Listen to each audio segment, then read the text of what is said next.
Greetings, cozy knights. Lower your swords and rest by the fire. Tonight, we journey through the hidden secrets of Elden Ring's most powerful, most broken, and most tragic demigods, the shattered children of Marika, who tore the lands between apart. Drop a comment below and tell me where you're listening from tonight, and what games you want me to cover next, and subscribe if this helps you sleep. The soul that refused to die. Godwyn the Golden was the firstborn son of Queen Marika and Godfrey, the first Elden Lord. He was considered the greatest of all the demigods, not simply the most powerful, but the most beloved. He was the one Marika poured her deepest hopes into, the child who seemed to embody everything the Golden Order was supposed to represent. He was magnanimous in victory, humble in power, and capable of extending something resembling genuine respect toward the beings he defeated. He defeated the ancient dragon Gransax in single combat, and then, rather than erase everything that dragon represented, he offered the dragon faith a place inside Leyndell's walls. He was, by most accounts, genuinely good. And then he became the most horrifying thing in the lands between. On the night of Black Knives, a group of assassins carrying blades carved from the rune of death crept into his chambers and performed something that had never been done before and has never been fully undone since. They did not kill his body, they killed his soul. The curse mark of death had been split into two halves. One branded onto Ranni to kill her body, the other onto Godwyn to kill his soul. His body was left breathing. His consciousness, his personality, everything that made him Godwyn, was extinguished. What remained was a biological process without a self. The game calls this the first death, a death of the soul while the body persists, and it is the event that cracks the entire world of Elden Ring at its foundation. Marika, upon discovering what had been done to her firstborn, shattered the Elden Ring, not out of rage alone, but out of grief so total it expressed itself as cosmic vandalism. Everything that follows in the game, every broken kingdom, every mad demigod, every desperate tarnished climbing toward the Erd Tree, is downstream of the moment Godwyn's soul went out like a candle. A body without a soul. Godwyn's body was buried beneath the roots of the Erd Tree, in what is now called the Deeproot Depths, and what happened to it over the centuries is one of the game's most quietly disturbing pieces of environmental storytelling. Without a soul to anchor it, his body did not decompose. It grew, it spread, it expanded through the roots of the Erd Tree, the way a fungal network expands through wood, slowly, without direction, following every available path. His flesh took on aquatic qualities. A great fishtail extended from where his lower body should have been. His face, once the face of the most beloved demigod in the lands between, began to appear elsewhere. The crabs and shellfish that crawl through the deathroot-tainted waters of the Deeproot Depths carry his face on their shells. His visage stares up at you from creatures that have no reason to share his features. Scholars and lore hunters in the community noticed something even stranger, that the contours of Godwyn's transformed body, the way his mass spreads and curls through the Deeproot Depths, mirrors the shape of the Lands Between's landmass when viewed from above. His corruption has not merely spread through the world, it has become structural, geographic, written into the land itself. Every fragment of Deathroot collected across the game, from catacombs to mountaintops to forgotten ruins, traces its origin back to that body still slowly breathing beneath the soil, exhaling something between life and death into every root that passes through it. The dragon who stayed, before the night of Black Knives, before any of the tragedy, Godwyn had forged a friendship with a dragon named Fortisax. Fortisax was not simply any dragon. He was an ancient, legendary figure of immense power, one of the old dragons who had survived the wars of the age before the Golden Order. After Godwyn defeated the great dragon Gransax in combat and planted the dragon's enormous spear into Leyndell's ramparts as proof, Fortisax recognized something in Godwyn that most dragon slayers never possessed: sincerity. Godwyn did not treat victory as an excuse for contempt. He engaged with Fortisax as a peer, and the two forged a bond that transcended the divide between the Golden Legacy and the ancient draconic world. When the Night of Black Knives came and Godwyn was left soulless beneath the Erdtree's roots, the Greater Will and its agents urged everyone to seal off the deep-root depths and move on. Fortisax refused. He flew down into the roots and stayed. For centuries, the exact span of time is never specified, but the framing suggests a very, very long time. Fortisax remained at Godwyn's side and fought the death blight pouring from the corrupted body. Not to heal it, not to reverse it. He simply could not win that fight, and he knew he could not win, and he stayed anyway. The remembrance of the Lich Dragon. Fortisax, the item you receive from his boss soul, describes this as the act of a creature so loyal, he converted into something half-death himself, the Lich Dragon, rotted and transformed by centuries of proximity to what Godwyn had become.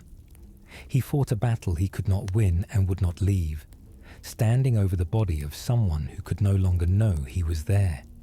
It is the most purely devoted act in a game full of complicated, political, self-interested love.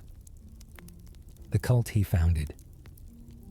Something often overlooked in discussions of Godwyn is what he built while he was still alive and still himself. After defeating Gransax and establishing peace with the surviving dragons, Godwyn founded the ancient dragon cult within Leyndell. This was not a minor theological concession. It was the creation of a sanctioned space inside the Golden Order's capital, where the old draconic faith could persist alongside Erdtree worship. The dragons Godwyn made peace with brought their lightning and their ancient communion rites into the heart of the new world, and they were allowed to stay. This is why you still encounter dragon communion altars in Elden Ring. It is why the Dragon Lord Placidusax exists, sealed away in the crumbling Ferrum Azula, waiting for a god who never returned. Godwyn believed that synthesis was stronger than erasure. He believed the world big enough to hold the old faith alongside the new was more stable than a world that burned its predecessors. The dragon cult inside Leyndell was his architecture, a deliberate decision that outlasted him. After his death, it slowly lost prominence. The bones of Gransax became scenery rather than sacred monument. But the altars remain, and the ancient incantations still function, because Godwyn's gesture of inclusion was baked into the structure of the world he helped build. The Black Knife Truth. The Night of Black Knives is one of the 2 or 3 most important events in Elden Ring's history, and Godwyn is its most visible casualty. The Rune of Death was the divine concept governing endings, finality, and the proper cessation of life. Marika had it locked inside Malekith, her own shadow, the dark aspect she cut from herself in order to create a world where the Erdtree's chosen could endure. Someone stole a fragment of that rune and gave it to the Black Knife assassins. That someone was Ranni, Radagon, and Renella's daughter, and a candidate, Empyrean, whom Marika expected to eventually succeed her. Ranni did not want to become the next vessel of the Greater Will's divine plan. She did not want to be the next Marika, choosing a new Elden Lord. presiding over a world shaped by something other than her own will. So she engineered an escape. She would die in her own flesh, ending her body's Empyrean candidacy, while Godwyn died in his soul, providing the necessary sacrifice for the ritual to function. Both were branded with the curse mark of death, split down the middle, half curse for the body, half curse for the soul. Rani got freedom. She transferred her soul to a doll and began the centuries-long project of pursuing the Age of Stars, an ending to the world's story shaped entirely by her own vision. Godwyn, who had done nothing to any of them, who had been living his life as the greatest and most beloved of all the demigods, was given the worst possible fate, existence stripped of everything that made existence worth having. Fear's final gift. There is a woman traveling the lands between who calls herself a deathbed companion. Her name is Fear. She offers to embrace warriors, to hold them gently, and she does this with such genuine warmth that most players accept without questioning why a stranger wants to hug them. But Fear's purpose is far more specific than comfort. She carries the curse mark of death, the artifact that was split between Rani and Godwyn on the night of Black Knives. And her entire existence in the game is organized around a single goal: giving Godwyn what Rani's ritual took from him. She wants to grant him a second life, not his original life that is gone beyond recovery. She wants to make him the Prince of Death, a deity who rules the space between ending and continuation, the god of the death root that has already spread through the world. It is a strange kind of mercy. She goes to the deep root depths, to the foot of that enormous transformed body, and she lies down beside it, and she whispers to something that cannot hear her. When you find her there, deep in the roots beneath the Erd tree, the weight of the gesture lands with full force. She is not deluded. She knows what she is looking at. She is reaching anyway, because someone in this world still loves Godwyn the Golden enough to come all this way and try. Whether her plan succeeds, whether the age of the Duskborn ending represents a genuine second life for him, or simply a death that was properly completed, the game withholds a definitive answer. But Fear came, and she tried, and she held him as best she could. The eclipse that failed. Miquella also tried to save his older brother, and his approach was characteristically ambitious and doomed. At Castle Sol, in the mountaintops of the Giants, Miquella constructed a mechanism designed to recreate an eclipse, to align sun and shadow in a specific combination, capable of calling a lost soul back from wherever it had gone. The logic was that Godwyn's soul had not been destroyed, only displaced, and that the right cosmic configuration could serve as a doorway back to his body. Miquella collected the Eclipse Shotel, gathered the flame of the sun, and organized an entire military installation to defend the mechanism while it was built and calibrated. Commander Neil and his Crucible Knights held Castle Sol against everything the post-shattering world threw at it. The iron-helmeted soldiers in red armor throughout the castle all gave their lives for this project. And it did not work. The mechanism exists. The eclipse can be triggered, but Godwyn's soul does not return. Miquella, for all his genius and all his power and all his unmatched understanding of gold and grace and divine mechanics, could not undo what Rani had done. He abandoned the project. He moved on to the Halic Tree, to curing millennia, to a different plan entirely. And Castle Sol stands in the mountaintops, like a letter stopped mid-sentence, full of dead soldiers who believed in something that was never going to work. The first tarnished. Godfrey's exile from the lands between is one of the pivotal moments that the game circles around without explaining fully, and it is worth sitting with how strange it is. Godfrey was Marika's consort, her general, the warrior she called the first Elden Lord. Together, they fought the wars that established the Golden Order, against the Crucible, against the ancient dragons, against the fell god of the fire giants.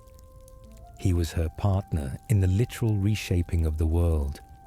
And then, when the wars were over and there was nothing left to conquer, his golden grace, the inner light that marked the Erdtree's chosen, simply faded. The Erdtree was no longer sustaining him. The implication is that grace requires purpose, and a world without war had no purpose to offer someone whose identity was built entirely around fighting. Marika exiled him. The more you examine the framing, the more it feels intentional rather than merely circumstantial. As if Marika arranged the exile not out of cruelty, but because she was thinking several steps ahead, creating an external reservoir of potential champions who would remain hungry, remain driven, and who could be called back if the world ever needed them again. Godfrey left with his company of warriors, wandered through the lands beyond grace, shed his name and his history, and became Huara Lu. He is the first Tarnished. Every Tarnished in the game is descended from his company. When you play Elden Ring, you are one of Godfrey's grandchildren following his footsteps back to the Erdtree, which makes the moment you finally face him feel less like confrontation and more like a family reunion. Godfrey's lion and what it cost him. Godfrey carried a great lion spirit named Serosh on his back. Serosh was not merely a companion or a symbol. He was Godfrey's grace-given shape, the divine force that refined his ferocity and kept his fighting instincts from consuming his humanity. The two were bound. Serosh tempered Godfrey, and Godfrey carried Serosh, and between them, they were something almost noble.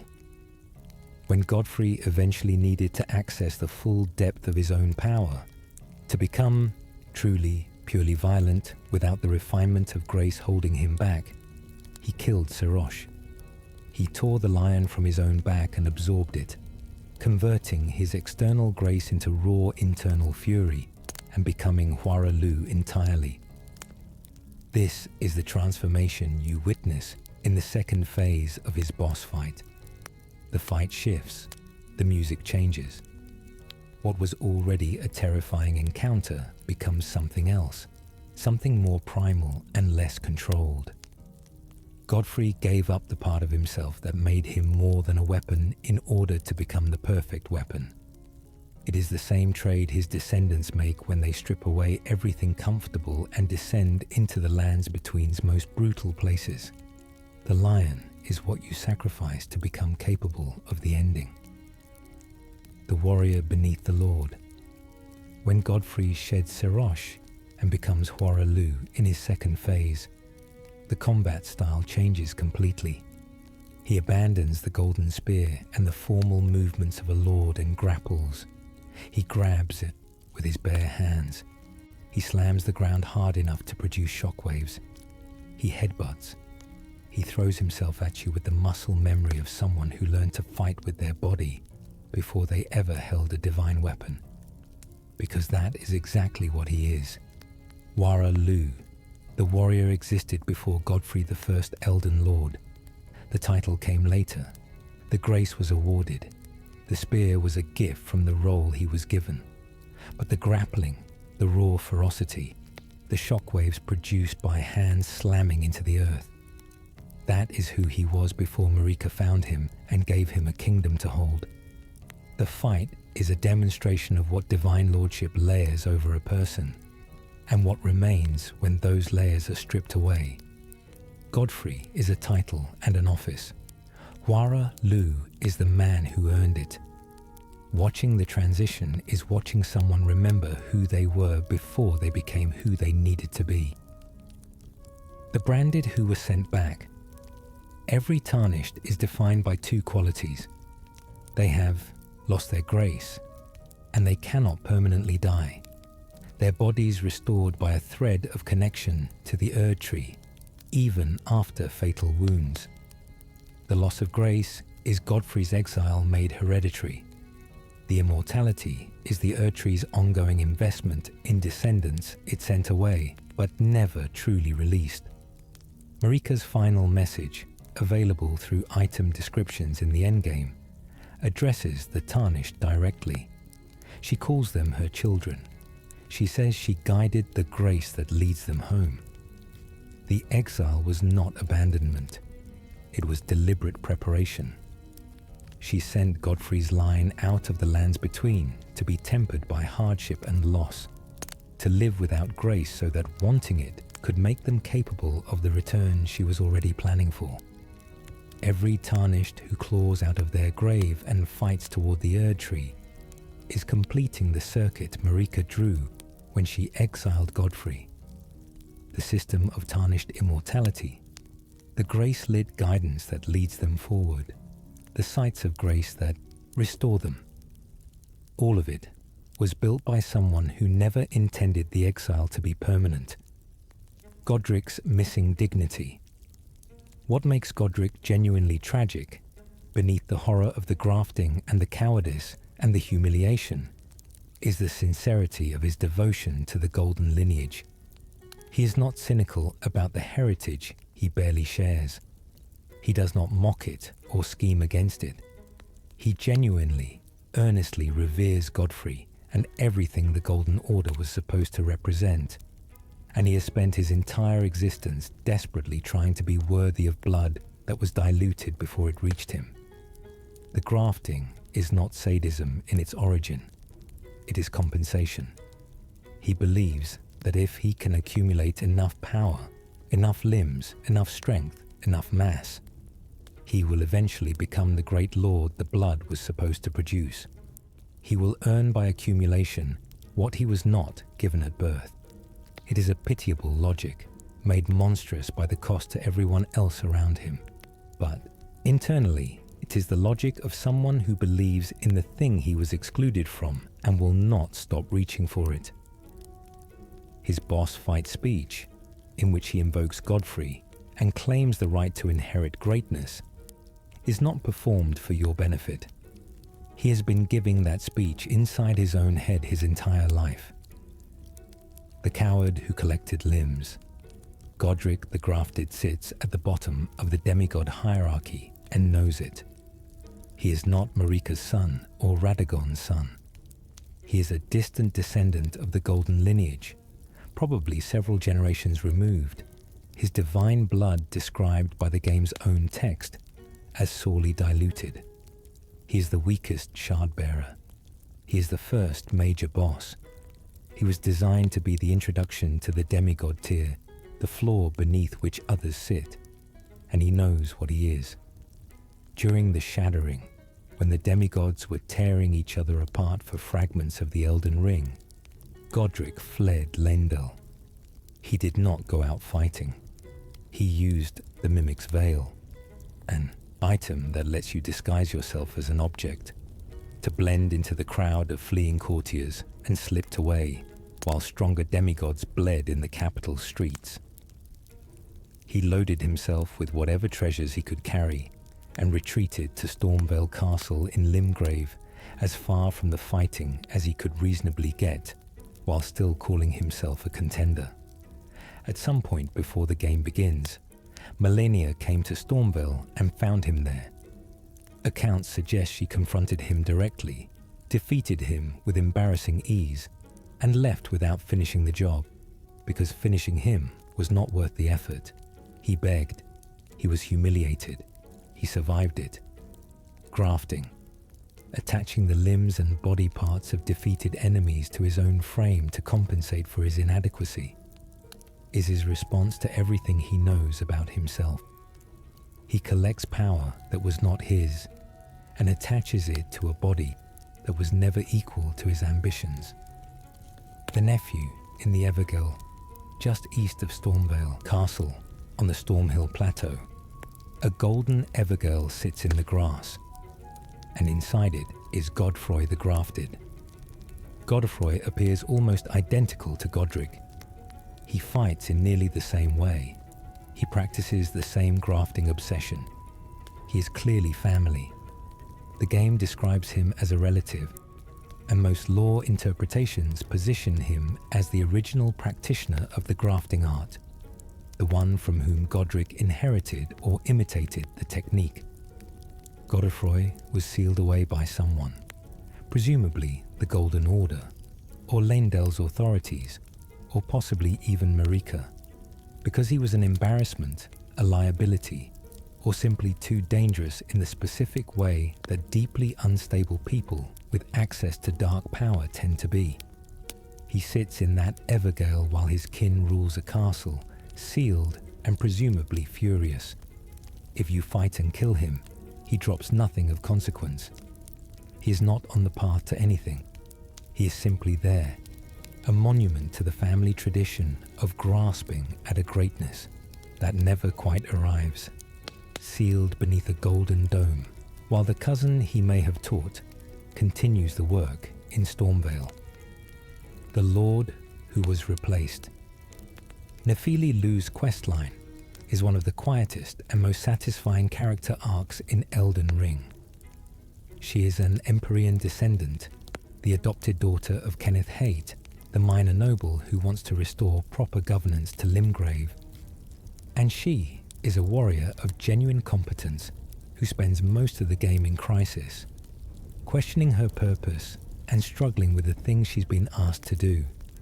If you guide her questline to completion, she walks into Stormvale Castle after Godric's death and takes the throne. Not with ceremony, not with a speech. She just sits in the seat and places Godric's crown somewhere nearby and exists in that space like someone who stepped in to fill a gap, rather than someone who fought for a prize. It is enormously affecting in context because you have just spent time watching Godric desperately perform the legitimacy he never had, grafting himself into something massive, claiming the imagery of the golden lineage through borrowed flesh. And he is replaced by a woman who never wanted to be royalty, who is worthy of the seat precisely because she holds it without grasping. The paradox that made them.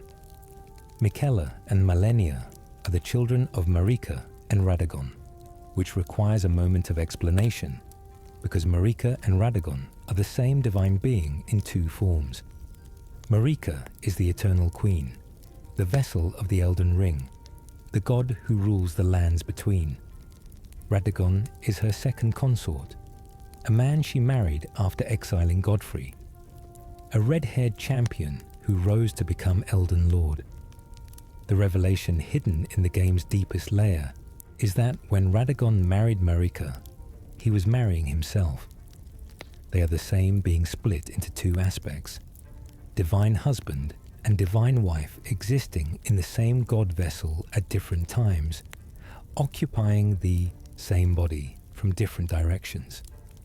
When this being bore children in its self-marriage, the result was two Empyreans, candidates to potentially succeed Marika as the next vessel of the Elden Ring. Both came into the world already broken.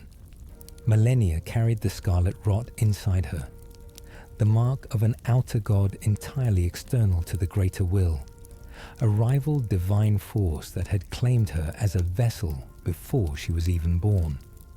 And Miquella was cursed with eternal childhood, his body locked at a pre-adolescent age that would never change no matter how many centuries passed.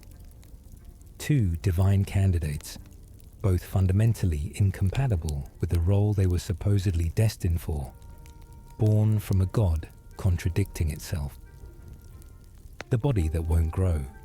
Miquella is described in multiple item descriptions as the most fearsome Empyrean, and this is not a reference to combat prowess. He is small, he is soft-featured, he's perpetually childlike, frozen in a body that will never develop past early youth regardless of how much time passes. He cannot shave because he will never grow a beard. He cannot fill a suit of armor because he will never reach the proportions it requires. and none of this diminishes him in any way that matters. His mind aged. His understanding of grace, of gold, of divine mechanics, of the laws governing the lands between. All of it expanded and deepened across the centuries his body refused to reflect. He developed systems of magic more sophisticated than anything the Golden Order produced. He created an entirely new category of material, unalloyed gold, capable of things that standard gold could not approach. He built a tree. And above all of this, he possessed something the game calls a charm ability, and which is better described as a gentle radiation of involuntary love. People who spend time near Miquella begin to love him, not because he asks them to, not because he manipulates them consciously in the conventional sense. He simply exists in a way that rewrites the emotional landscape of everyone nearby, subtly and completely, until following him feels like the most natural thing in the world. His followers at the Halig Tree all chose to be there. They just didn't understand that the choosing had already been done for them. A garden made of blood. The Halig Tree is enormous. It rises above the consecrated snowfield in the far north of the lands between, visible from a distance as a massive pale structure that dwarfs everything around it. And it exists because Miquella spent an unknown number of decades, possibly generations, watering a sapling with his own blood. He needed a second tree. Not the Erd Tree, not an extension of the greater will's authority, but something independent, something that could operate outside the divine hierarchy and provide grace to those the Erd Tree refused. He wanted it to cure the curses that the Golden Order would not acknowledge, primarily millennia's scarlet rot. He planted the sapling. He bled into the soil regularly, consistently, for what appears to have been an extraordinary length of time. The tree is not merely sacred to its followers, it is literally made of Miquella. His blood is in the bark. His essence is in the amber that hardens at the tree's core. The Halig Tree armor set references this repeatedly. When you climb through the tree's branches in the late game, moving from the dying outer reaches down to Millennia's chamber at the heart of the rot, you are moving through something that cost him enormously and that he gave freely, without ceremony, for decades, watering it the way you water a garden you expect to never see finished.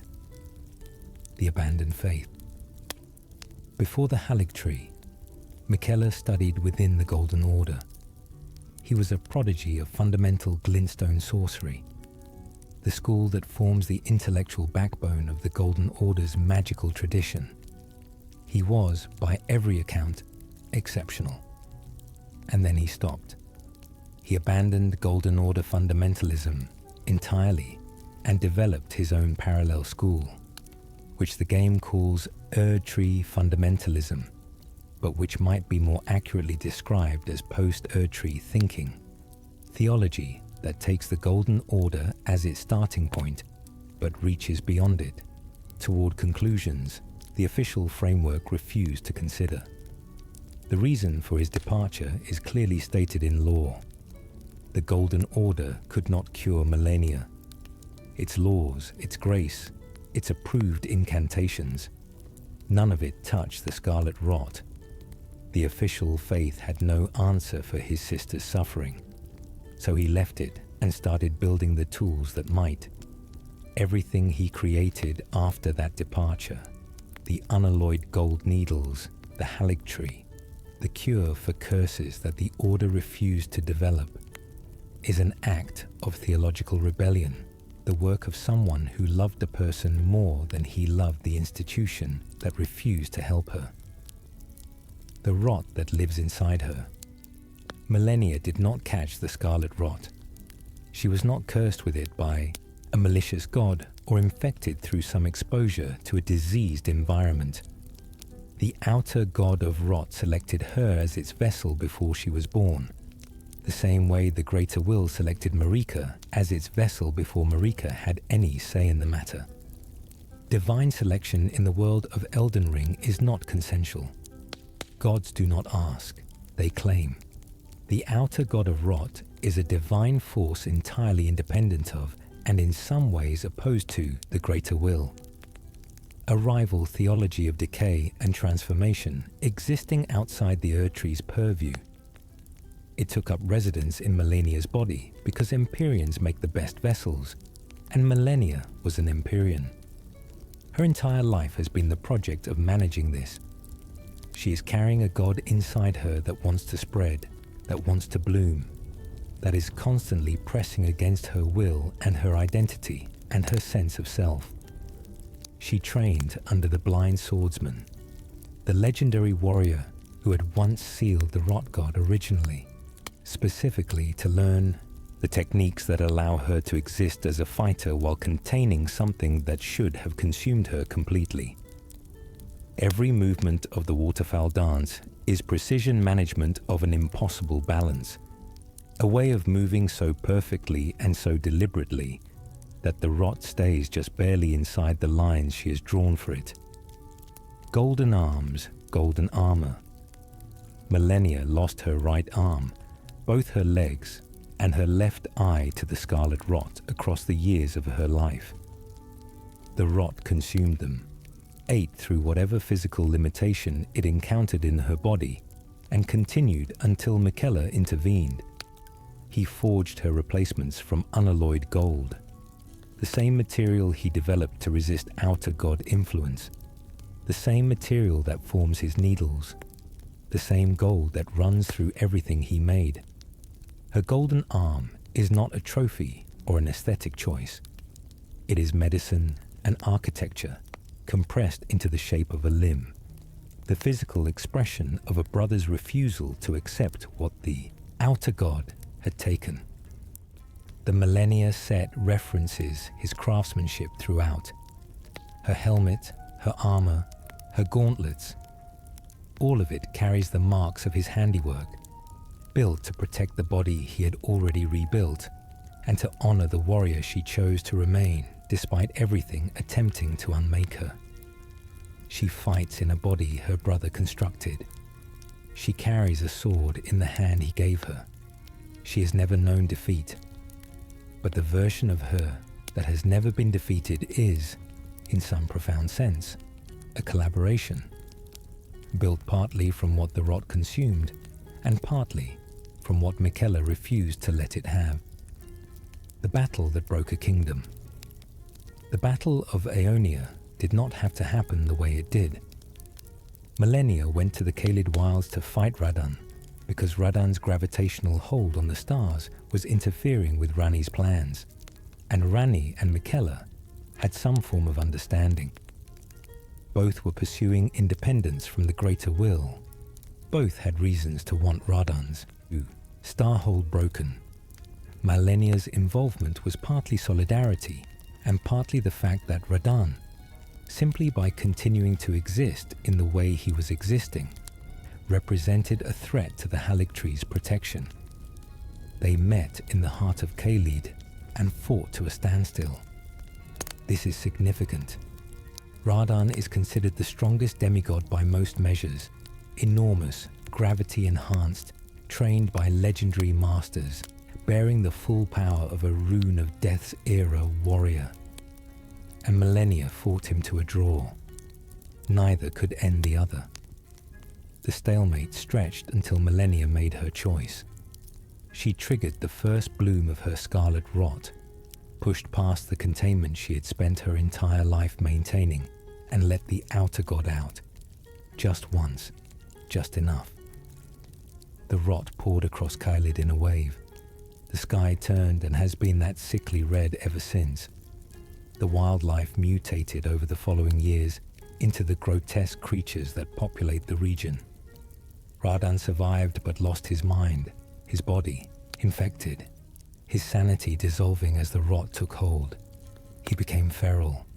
He has been eating soldiers on the Aeonia swamp battlefield ever since. Malenia collapsed. she won by destroying everything around her, including herself, which is only a victory by the most desperate definition of the word. The knight who carried her home, Cleanrot Knight Finlay, is one of the most heroic figures in Elden Ring, and almost no players ever learn her name.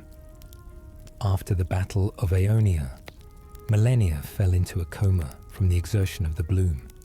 She was lying in the wreckage of Caelid, unconscious, surrounded by everything the battle had transformed into something hostile. Finlay was there. She took Malenia and carried her, not metaphorically, not with a cart or a horse or any assistance.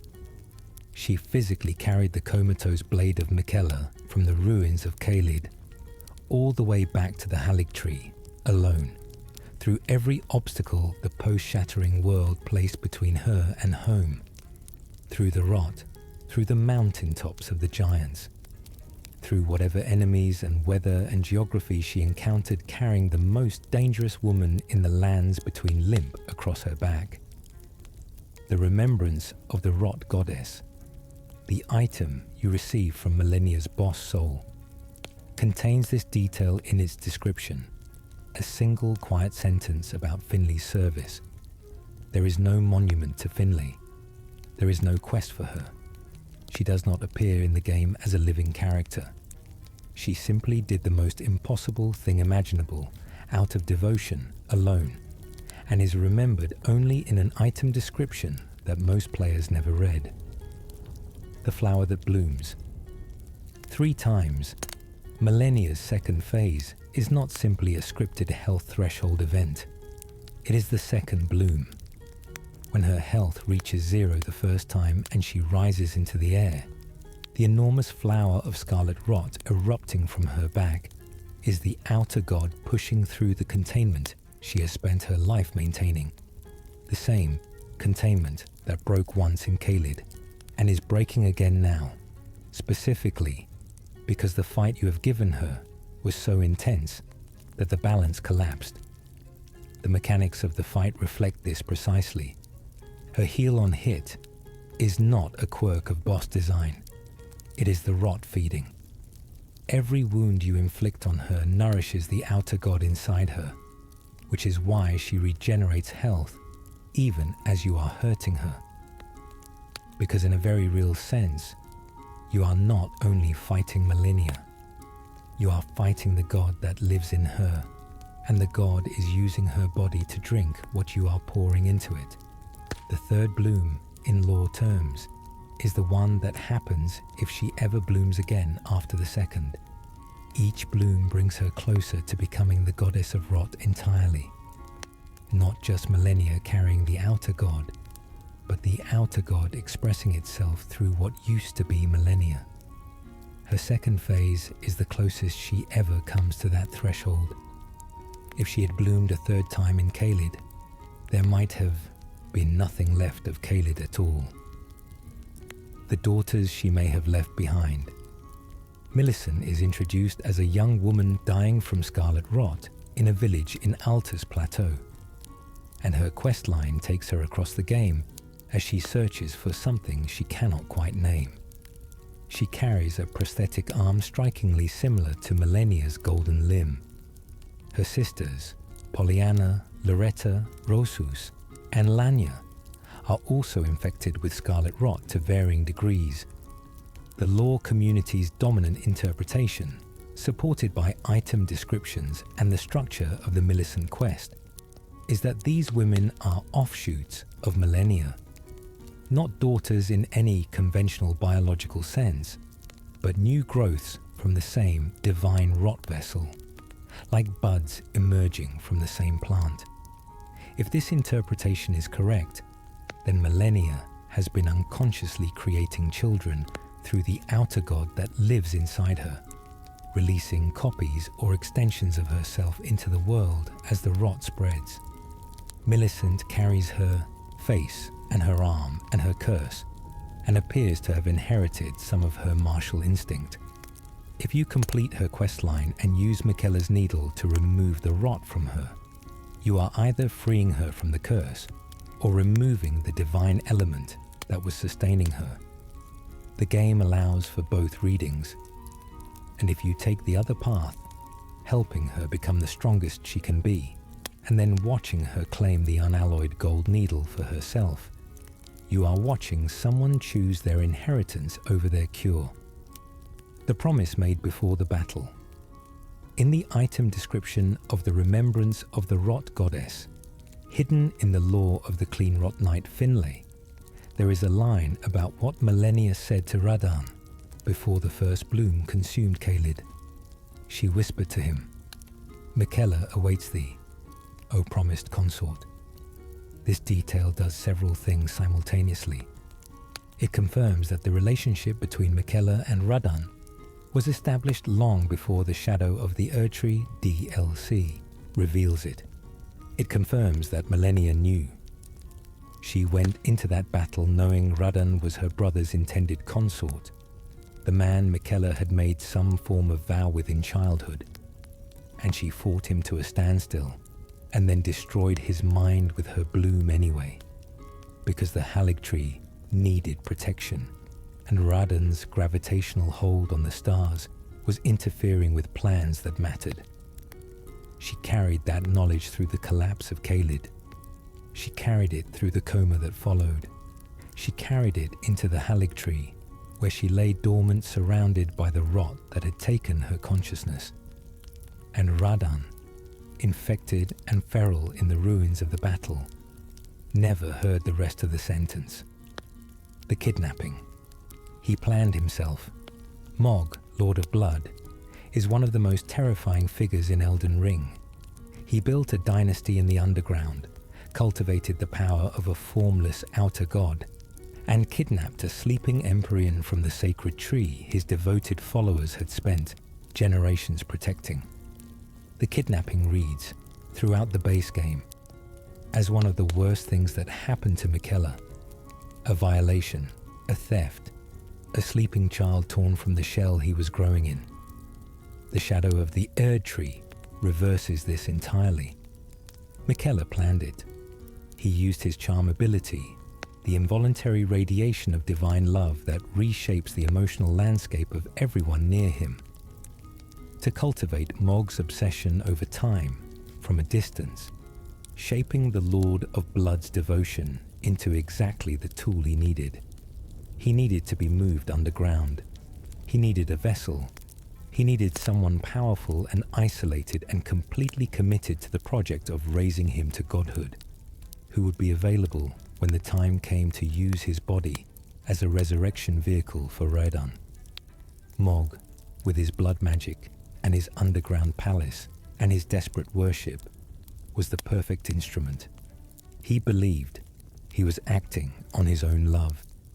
He was acting on Miquella's instructions, written not in words, but in the subtle pressure of a god's affection, shaping his choices the way water shapes a riverbed.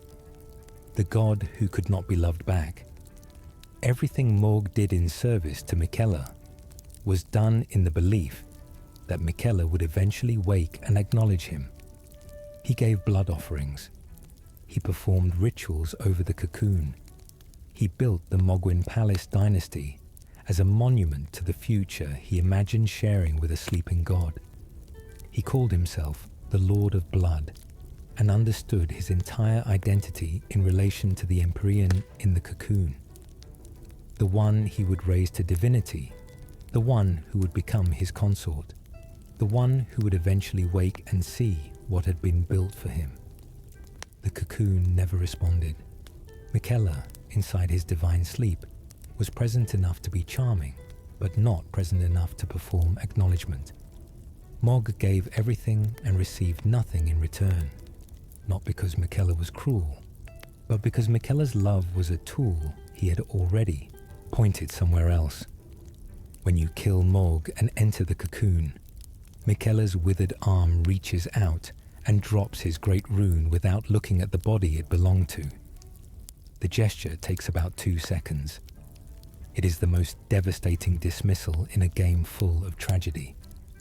Mog's death pose, observed closely, matches an animation called Heart Stolen, The developers knew exactly what they were depicting. The sleeping saint. Saint Trina is a minor deity associated with sleep, with gentle passing from waking to dreaming, with the still swamps where her lilies grow.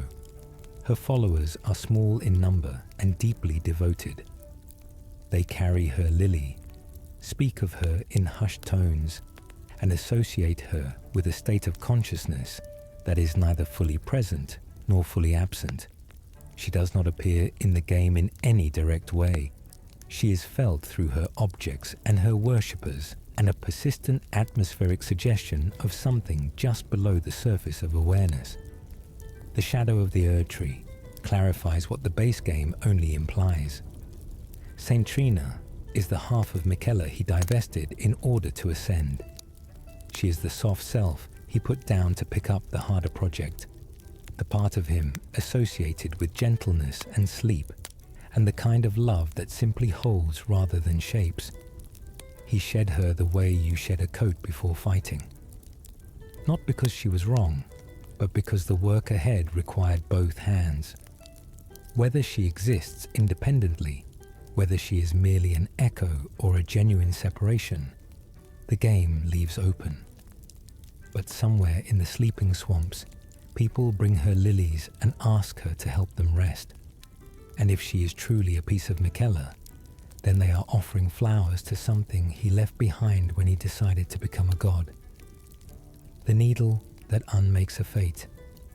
Miquella's needle is made of unalloyed gold, the material he developed specifically to resist the influence of outer gods. Its primary use in the game is to suppress the frenzied flame, the mark of the 3 fingers, the claim of an outer god of chaos that wants to burn the world clean and reset it to nothing. If you have been marked by the 3 fingers and have accepted the Lord of Frenzied Flame ending, if you have given yourself over to something that wanted to use you to end everything, the needle can reverse that. Used in Millennia's arena at the center of the scarlet rot flower she left behind in the Aeonia swamp, it plants itself in the ground and simply cancels the divine claim. One item, created by a child god for his sister's suffering, powerful enough to resist an outer god with designs on ending the world. The needle is a monument to Miquella's genius and the specific direction in which that genius was always aimed, not toward power for its own sake, but toward removing the things that constrained the people he loved.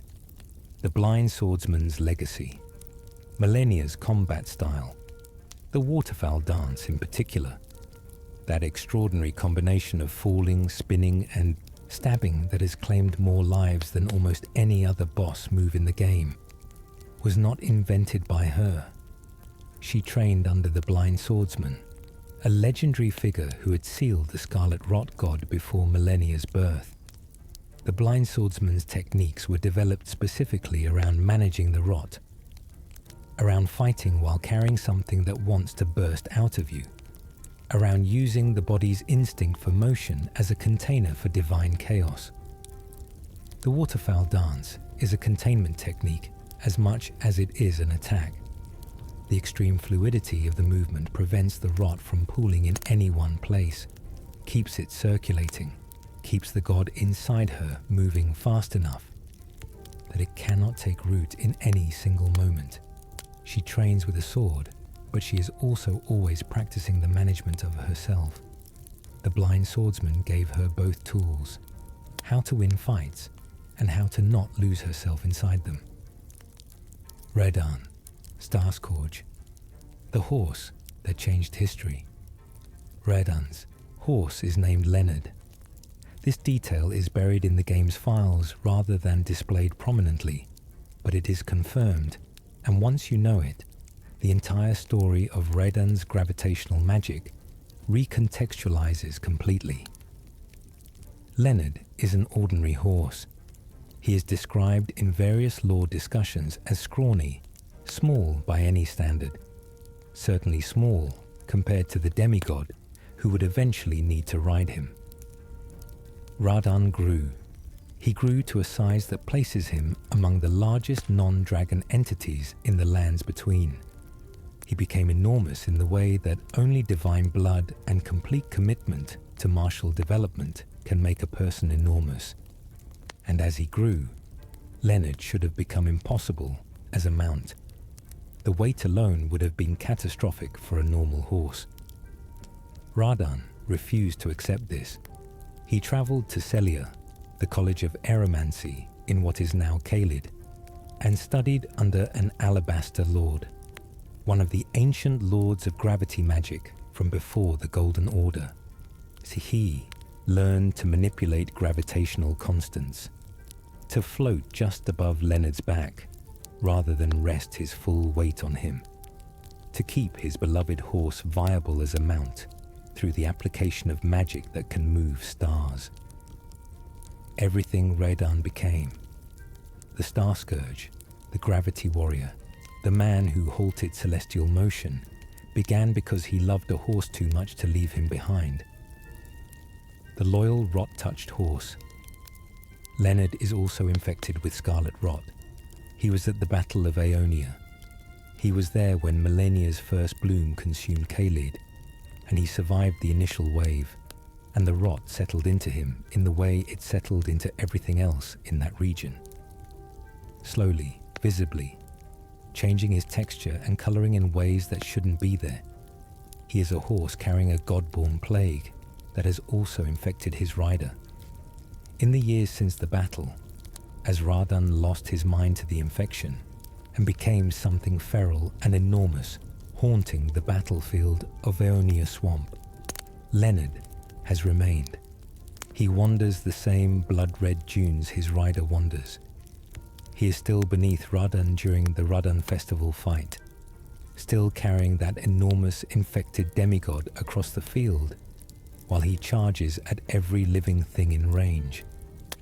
Radan has lost his language, his reason, his recognition of anyone he ever knew.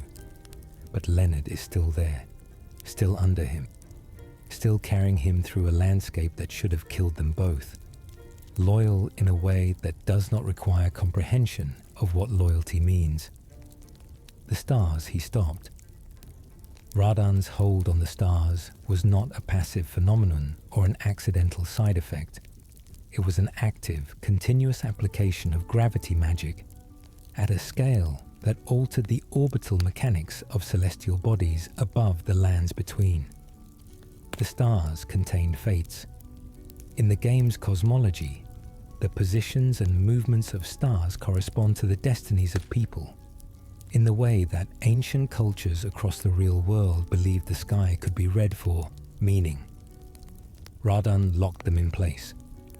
The stated reason is that he did not want those fates to fall on people, that he was protecting the inhabitants of Celia and the surrounding region from destinies the stars might deliver.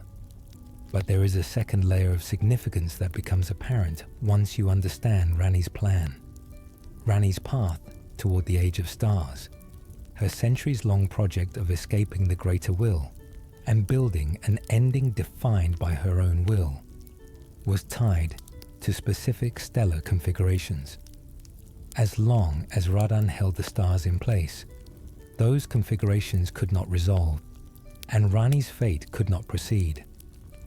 Whether Radan did this knowingly, as active opposition to Ranni, or whether it was purely incidental, collateral interference from a project aimed at something else entirely, remains ambiguous.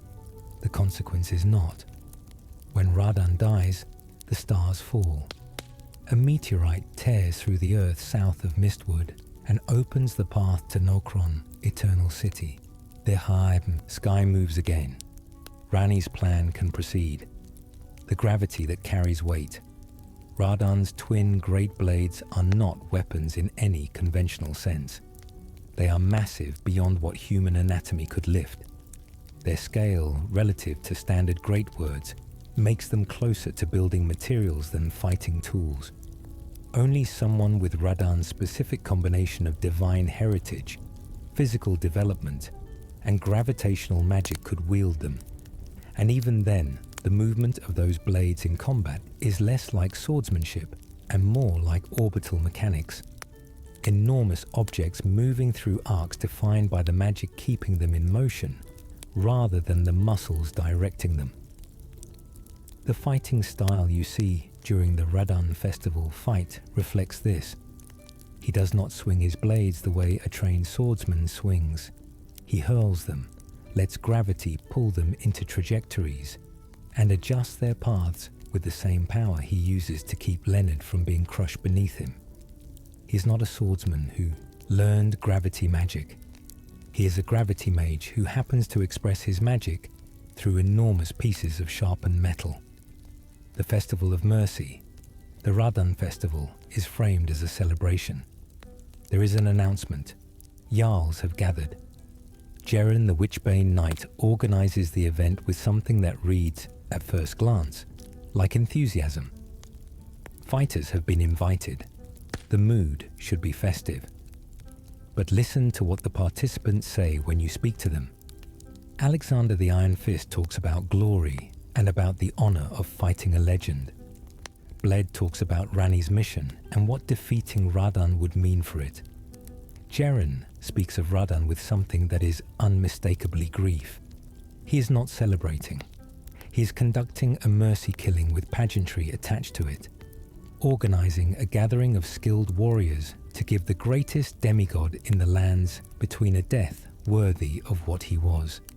Radan used to be a scholar. He used to read. He used to love his horse and study, gravity, and carry the pride of his lineage in red hair worn without apology. Now he eats soldiers on a beach and has forgotten every word he ever knew. The festival is the kindest thing his admirers could imagine doing for him. The invitations are funeral announcements. The combat is the ceremony. The invasion he lost. Radan invaded Leyndell at some point during the chaos of the Shattering, and Morgoth defeated him. This is one of the least discussed events in Elden Ring's history, and one of the most telling. Radan is considered by most assessments to be the strongest of the demigods, the most physically formidable, the most magically capable in his area of specialization, the most martially trained, and he was stopped at the gates of Leyndell by Morgoth, who fights with a cursed omen blade and a body that carries the weight of centuries of shame and self-denial. Morgoth, who is weaker by most conventional measures. Morgoth, who is defending the city out of loyalty to an Erdtree that won't even open its doors for him. The implication is that Morgoth's combination of complete dedication, intimate knowledge of Leyndell's terrain, and absolute refusal to be moved, not physical superiority, but will, was enough to stop what physical superiority alone could not accomplish. Radan went home to Caelid. He was already there when millennia came. His defeat at Leyndell is the context for everything that followed. Red hair and old guilt. Radan's red hair comes directly from Radagon, and this carries more weight than a simple genetic inheritance. Radagon's red hair connects him to the fire giants, a people with red hair who were nearly annihilated by the Golden Order in the wars before the game begins, and whose god, the fell god of the Forge, was captured and imprisoned inside the Erdtree's flame as a trophy of conquest. The fire giant's curse is tied to red hair, to the memory of what was done to them, to the ongoing act of carrying a defeated people's divine burden inside the conqueror's most sacred space. Radagon bore that hair, and the game's visual language suggests it was a source of complicated feeling for him. His various depictions show him looking inward, self-divided, conscious of what he represented. Radan inherited the same color and wore it entirely differently, loudly. His hair blazes above his lion armor like something proud being announced. Whatever his father was uncertain about carrying, Radan converted into a flag. He did not explain or apologize.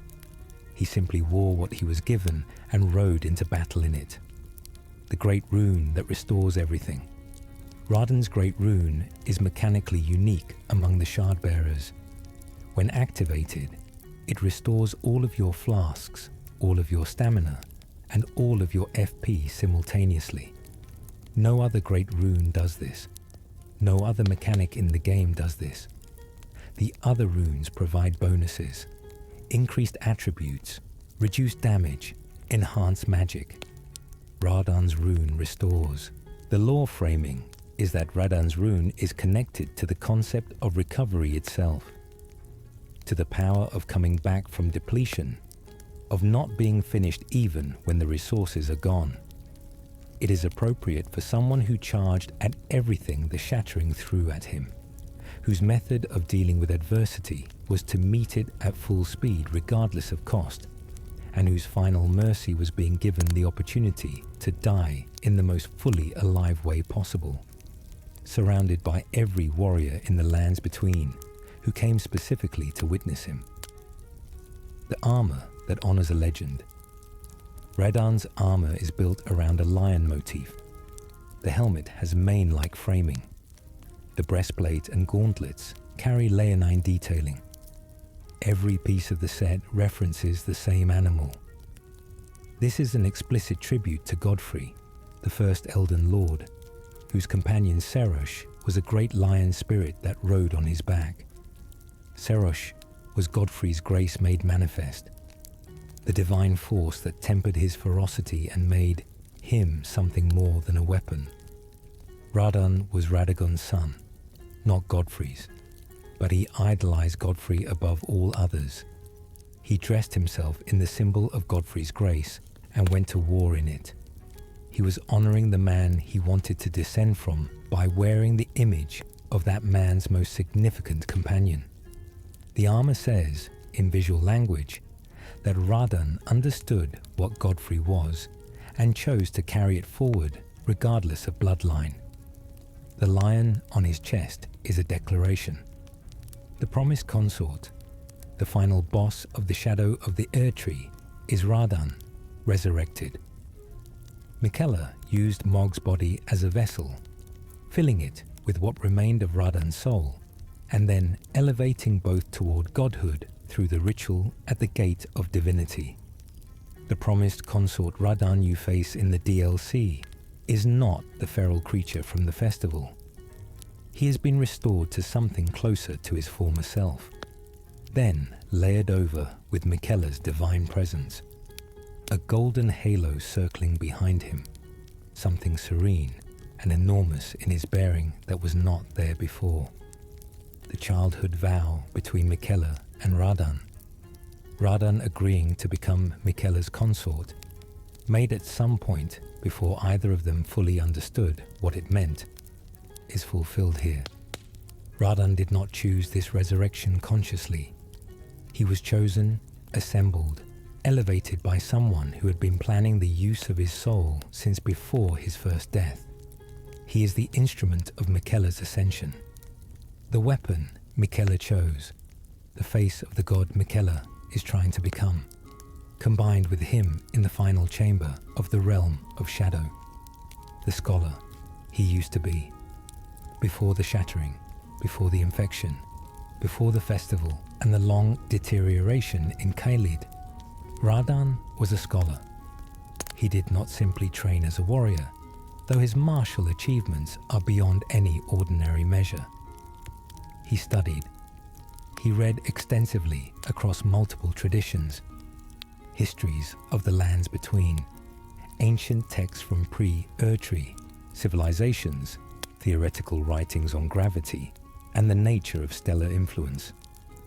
The College of Aeromancy in Celia, where he trained, was not merely a martial academy. It was an institution of learning, and Radan attended it as a student rather than a conqueror. The gravity magic he developed there required theoretical understanding before it could become practical application. You cannot alter orbital mechanics through instinct alone.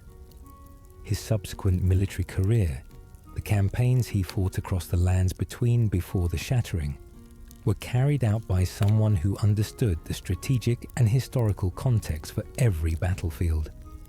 What the Scarlet Rot took from him was not just his sanity.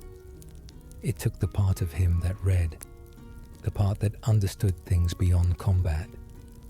What remains in Khalid is the fighting instinct without the mind that once chose when and why to use it. The sword that doubles as a moon. Radan's twin great blades, Dark Moon Greatsword, included in lore discussions, are frequently compared to celestial objects in the community. Their scale and the arc they travel in combat call to mind the movement of astronomical bodies rather than weapons. There is something in the design of Radan's combat style that mirrors his magic directly. A gravitational mage who lifts stones and boulders into orbit and hurls them at enemies has developed a fighting philosophy where size is neutralized by the force shaping its movement. His blades work the same way. They are not fast. They are inevitable, following paths determined by gravity rather than muscle, arriving at their destinations because the math of their trajectories cannot be interrupted. Fighting Radan in the festival is not like fighting a swordsman. It is like fighting weather with a particularly specific and personal agenda directed at you. The bloodstains he left in Leyndell. Radan's invasion of Leyndell during the Shattering is not mentioned in optional areas. It is confirmed in the game's central mythology. The evidence that even the most powerful demigod could not take the capital. The Golden Order's heartland, Leyndell, held against every challenge during the Shattering Wars. No demigod broke through. Each of them, whether through defeat or loss of interest or inability to sustain the campaign, ultimately failed to claim what Leyndell represented. Radan attempted it and was turned back by Morgoth. Mog operated below the city in the sewers rather than above it. Millennia never attempted Leyndell directly. The city's invulnerability is not incidental. Leyndell functions as the game's thematic argument that some things endure even when everything else breaks, and that endurance is not always the result of the greatest power, but of the deepest commitment to a specific place. The Nokron that opened when he died. Nokron, Eternal City, is one of the most visually extraordinary locations in Elden Ring. An underground city that mirrors Leyndell in its grandeur, floating in darkness beneath the surface, accessible only through the meteorite impact south of Mistwood that opens when Raiden dies, the silver tears that populate Nokron, the mimic tear that serves as a boss, the ghost grass and starlit architecture. All of it was sealed away by Radan's hold on the stars. The city was not always underground. Its current position suggests a celestial event, a falling that was halted and preserved mid-fall by the same gravitational lock that kept the stars from moving. Nokron fell and was caught. Radan's death lets it complete the fall, or rather, opens it to exploration. The meteorite punches a hole through the surface, and the gravity holding the city in its precise position relaxes just enough for access. What you find inside is not simply loot and enemies. It is a civilization that lived in arrested motion for centuries, waiting for the physics to resolve. Rykard, Lord of Blasphemy, the torturer who found religion. Before the Serpent, before Volcano Manor, before the transformation that made him something between human and ancient deity. Rykard was a praetor and justiciar of the Golden Order. This means he was one of the institution's enforcers, the arm of the Erdtree's theological authority that dealt with heretics, practitioners of forbidden magic, worshippers of unauthorized gods, and anyone else who fell outside the approved spiritual taxonomy. The item descriptions associated with his era are not gentle about what dealing with them meant. He used instruments. He was skilled at extraction, at the specific intersection of pain and theology that produces either conversion or evidence. He was the Golden Order's weapon pointed at the margins of the lands between. He was very good at this. And then he found the serpent beneath Mount Gelmir and became the most spectacular heretic in the history of the organization that employed him. The night he helped Rani. On or around the Night of Black Knives, Rani gave Rykard something remarkable. The blasphemous claw, an item with the specific ability to parry and counter Malekith's attacks. The attacks of Marika's own shadow, the embodiment of the rune of death's enforcement.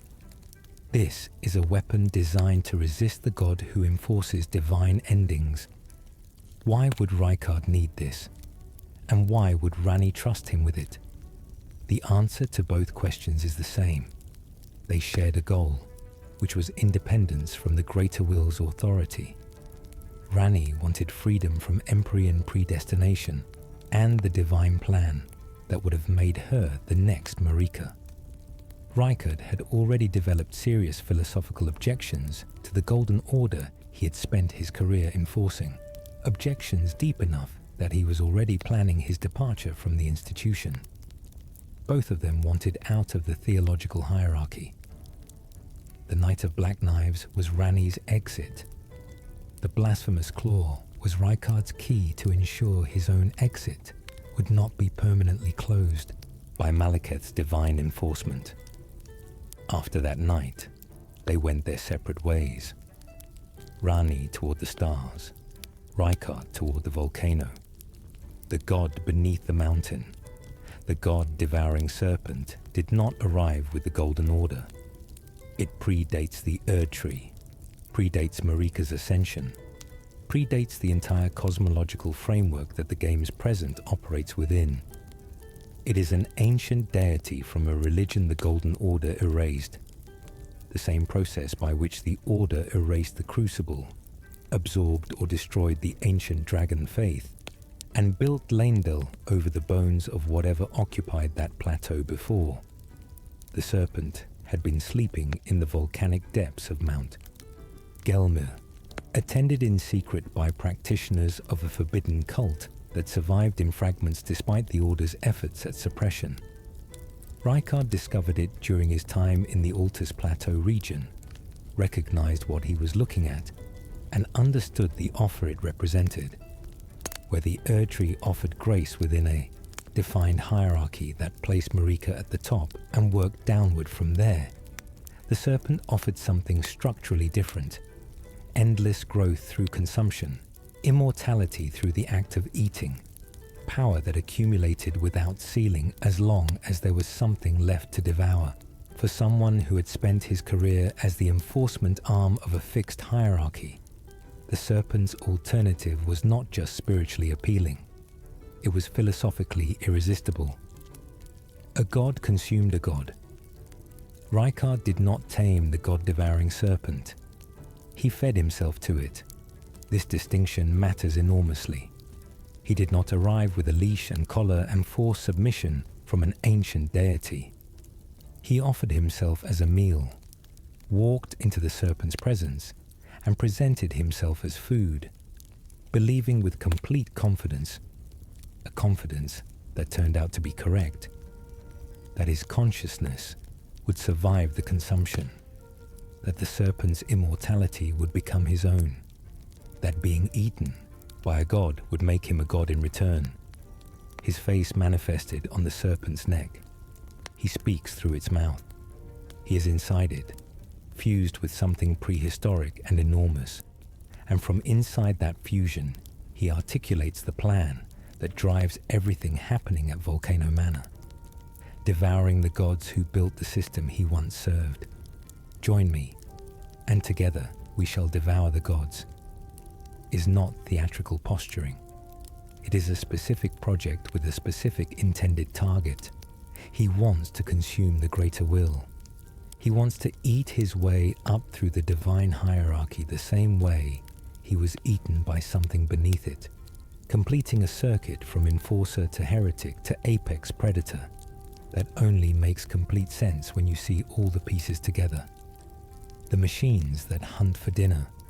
Volcano Manor operates on the surface as a gathering place for recusants, assassins who target tarnished, traveling the path of grace. The Manor's quest line assigns these targets and collects their belongings afterward. But the Manor has a secondary function that the surface level quest line obscures. It provides the Serpent with a steady supply of bodies. The Iron Virgins, the spiked mechanical constructs that appear throughout the Manor's depths, are abduction mechanisms, built specifically to capture and transport victims to the chamber where the god-devouring serpent waits. They are named for the historical torture device, and they function as delivery systems, carrying the Manor's guests to their purpose deep in the volcano. Tanith, who serves as the Manor's visible administrator, manages all of this with the calm efficiency of someone running a functional enterprise. She loves Rykard. She also clearly understands exactly what the enterprise is and considers it worth running. The recusants who live at the Manor operate, knowingly or not, as both recruiters and potential ingredients. The woman who ate him. After you drive the Serpent Hunter through Rykard, after you reach through the enormous serpent to the face manifested on its neck and extinguish what remains of the man he was, Tanith stays behind. When you return to the Manor and find her, she is crouched over Rykard's corpse in a posture that requires no explanation. She's consuming him. She's eating the body of the god she called her lord, doing so slowly, deliberately, and she says something when interrupted that is either the most loving thing in Elden Ring or the most disturbing, or both simultaneously. She hopes that by eating him, he will live on inside her. This is not madness. It is a theological echo of exactly what Rykard did to the serpent. He survived consumption. He lives inside the serpent because the serpent ate him and his consciousness endured. Tanith is performing the same ritual in reverse, taking Rykard into herself, the way he took the serpent's immortality into himself. Whether she is right, whether the serpent's nature truly cannot die, whether something of Rykard persists inside his consort after you leave, the game declines to answer, but she keeps eating, and Rykard told you himself. A serpent never dies. The weapon made for one fight, the Serpent Hunter, is found in a chest inside Volcano Manor, in the room just before the door that leads to the god-devouring serpent's chamber. It exists in this single location and nowhere else in the discoverable world. It was not made for general use. It was not made to be sold or inherited or passed between warriors over generations. It was made for one specific purpose: killing Rykard, or the serpent, or the fusion of both. Whoever made it knew that one of those things would eventually require killing, and prepared accordingly. The weapon's description says it was made in an ancient time, made to hunt a specific great enemy. This implies that whoever created it knew, centuries or millennia before Rykard was born, that a great serpent enemy would eventually need to be hunted in this specific mountain. Perhaps the person who made it was guarding against the serpent's original priesthood. Perhaps they foresaw Rykard's transformation through prophetic means. The weapon does not explain itself. It simply glows with purpose in the hands of someone standing in the right place at the right time. The followers who walked away. Rykard commanded significant loyalty before his transformation. He had followers who believed in his blasphemy as a philosophical position. People who agreed that the Golden Order was corrupt and that the gods above it were worth challenging. They followed Rykard the Idea, the Lord who rejected divine authority and sought an alternative. What they could not all accept was Rykard the Serpent. The transformation was not metaphorical. He did not simply become more extreme in his beliefs or crueler in his methods. He changed species. He became something that viewed them as potential food. The recusants who remain in Volcano Manor by the time of the game are the ones who found meaning in the new form. People who love the monster because the monster's ambitions still resemble what they signed on for. Or people who love the monster simply because they love him regardless. The broader body of forces that followed Rykard the Justiciar and Rykard the Heretic Philosopher largely could not survive the revision. Their ideal became a serpent that wanted to eat them. Most of them made the pragmatic choice and left. The regenerating corpse. Rykard's claim to immortality is not simply rhetoric or the theological argument he makes through the serpent's mouth. The game notes, in item descriptions associated with Volcano Manor and its aftermath, that his body regenerates after death. Tanith eating the corpse does so with awareness that it will grow back, that the serpent's nature, now fully merged with Rykard's consciousness, includes the serpent's capacity for physical restoration. He will return. Not immediately, perhaps not for a very long time, but the mechanism that makes the god-devouring serpent eternal has transferred to the being that was eaten by it. Rykard is the only demigod who arguably succeeded at the specific goal he set out to achieve. Godwyn cannot die because he cannot live.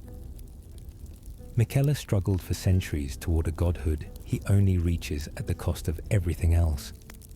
Raedan was destroyed and had to be assembled from fragments by someone else's plan. Rykard simply cannot be permanently killed because the thing that contains him regenerates, because he found the flaw of the theological edifice and dug beneath it, and the thing beneath it is older and stranger and immune to what the Erd Tree can take away. The family he left behind. Rykard is the brother of Radan and Rani. All three are children of Radagon and Renala of the full moon. This makes Rykard technically also the half-sibling of Miquella and Malenia through Radagon, who is also Marika, which makes the entire family tree a theologically recursive knot. What is interesting about the Radagon siblings, Radan, Rykard, and Rani, is how completely differently each of them resolved their relationship with their father's legacy. Radan embraced Godfrey's legacy instead, idolizing someone who wasn't even his direct lineage. Rani rejected all divine legacies and pursued independence from everything her parents represented. And Rykard consumed a god to become something that sat entirely outside the family taxonomy. 3 siblings, same parents, 3 completely different departures from the starting point. None of them became what either Radagon or Renala might have hoped for. The demigods, as a group, are almost defined by their rejection of or deviation from the roles their divine parentage was supposed to produce. The philosophy that built a manor. Volcano Manor is not simply a base of operations for assassins. It is an expression of Rykard's theological worldview made into architecture and social organization. The manor's mission, targeting tarnished, who follow the path of grace, is an extension of Rykard's opposition to the greater will's authority. The tarnished following grace are following the greater will's invitation back into its system. Rykard, who decided that the system needed to be devoured rather than reformed, sees these tarnished as opponents in a specifically theological sense. They are the candidates through which the greater will intends to repair its hold on the lands between. Killing them is not random violence, it is ideological resistance. Every tarnished the recusants eliminate is one fewer instrument available to the greater will. Rykard built a manor around this idea and staffed it with people who, for various reasons of their own, share the goal of preventing the Erdtree's restoration. Tanith's calm administration of this enterprise reflects the clarity of the philosophy underlying it. They are not criminals.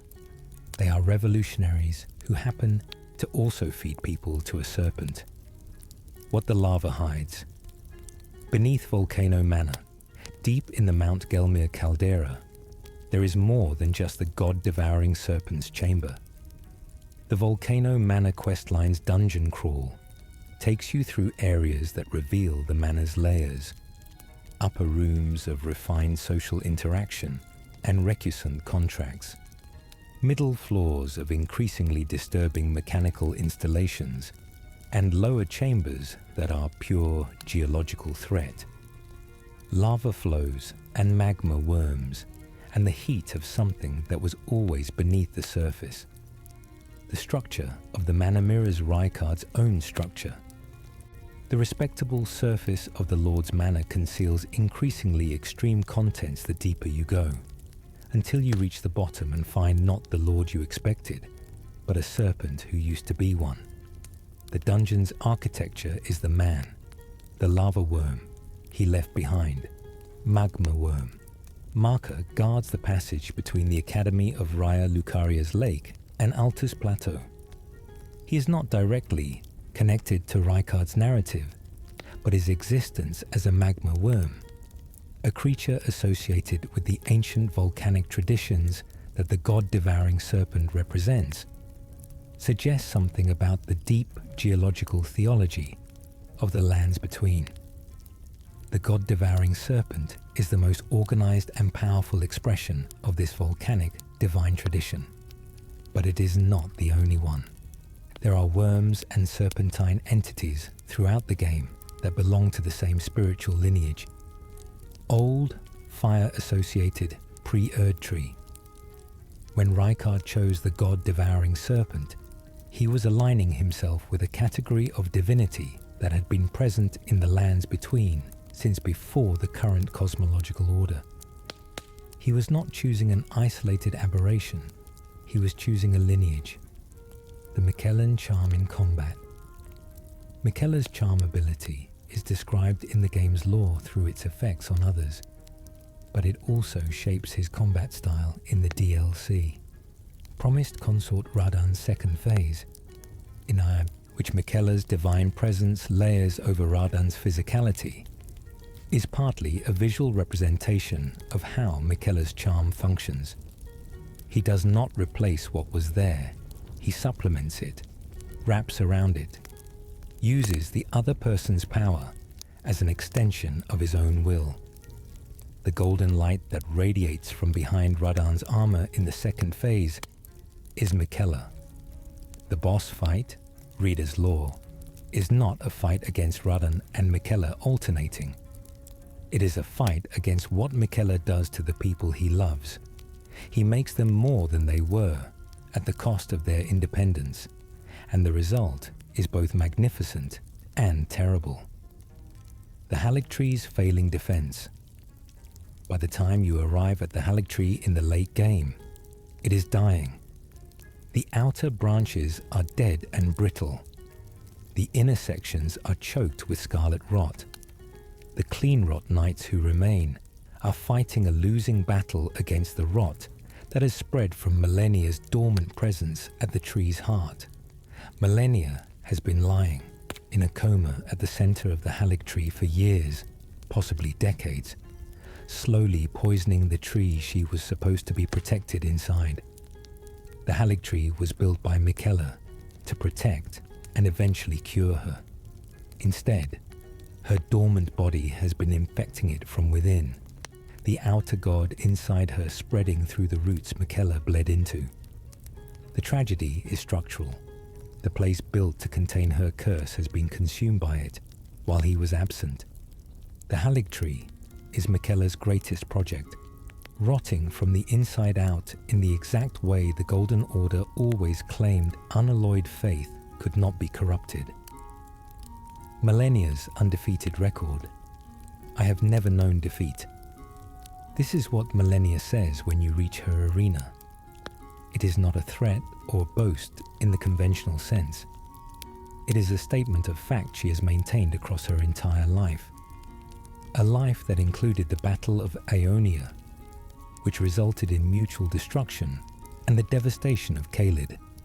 She does not count the Battle of Aeonia as a defeat.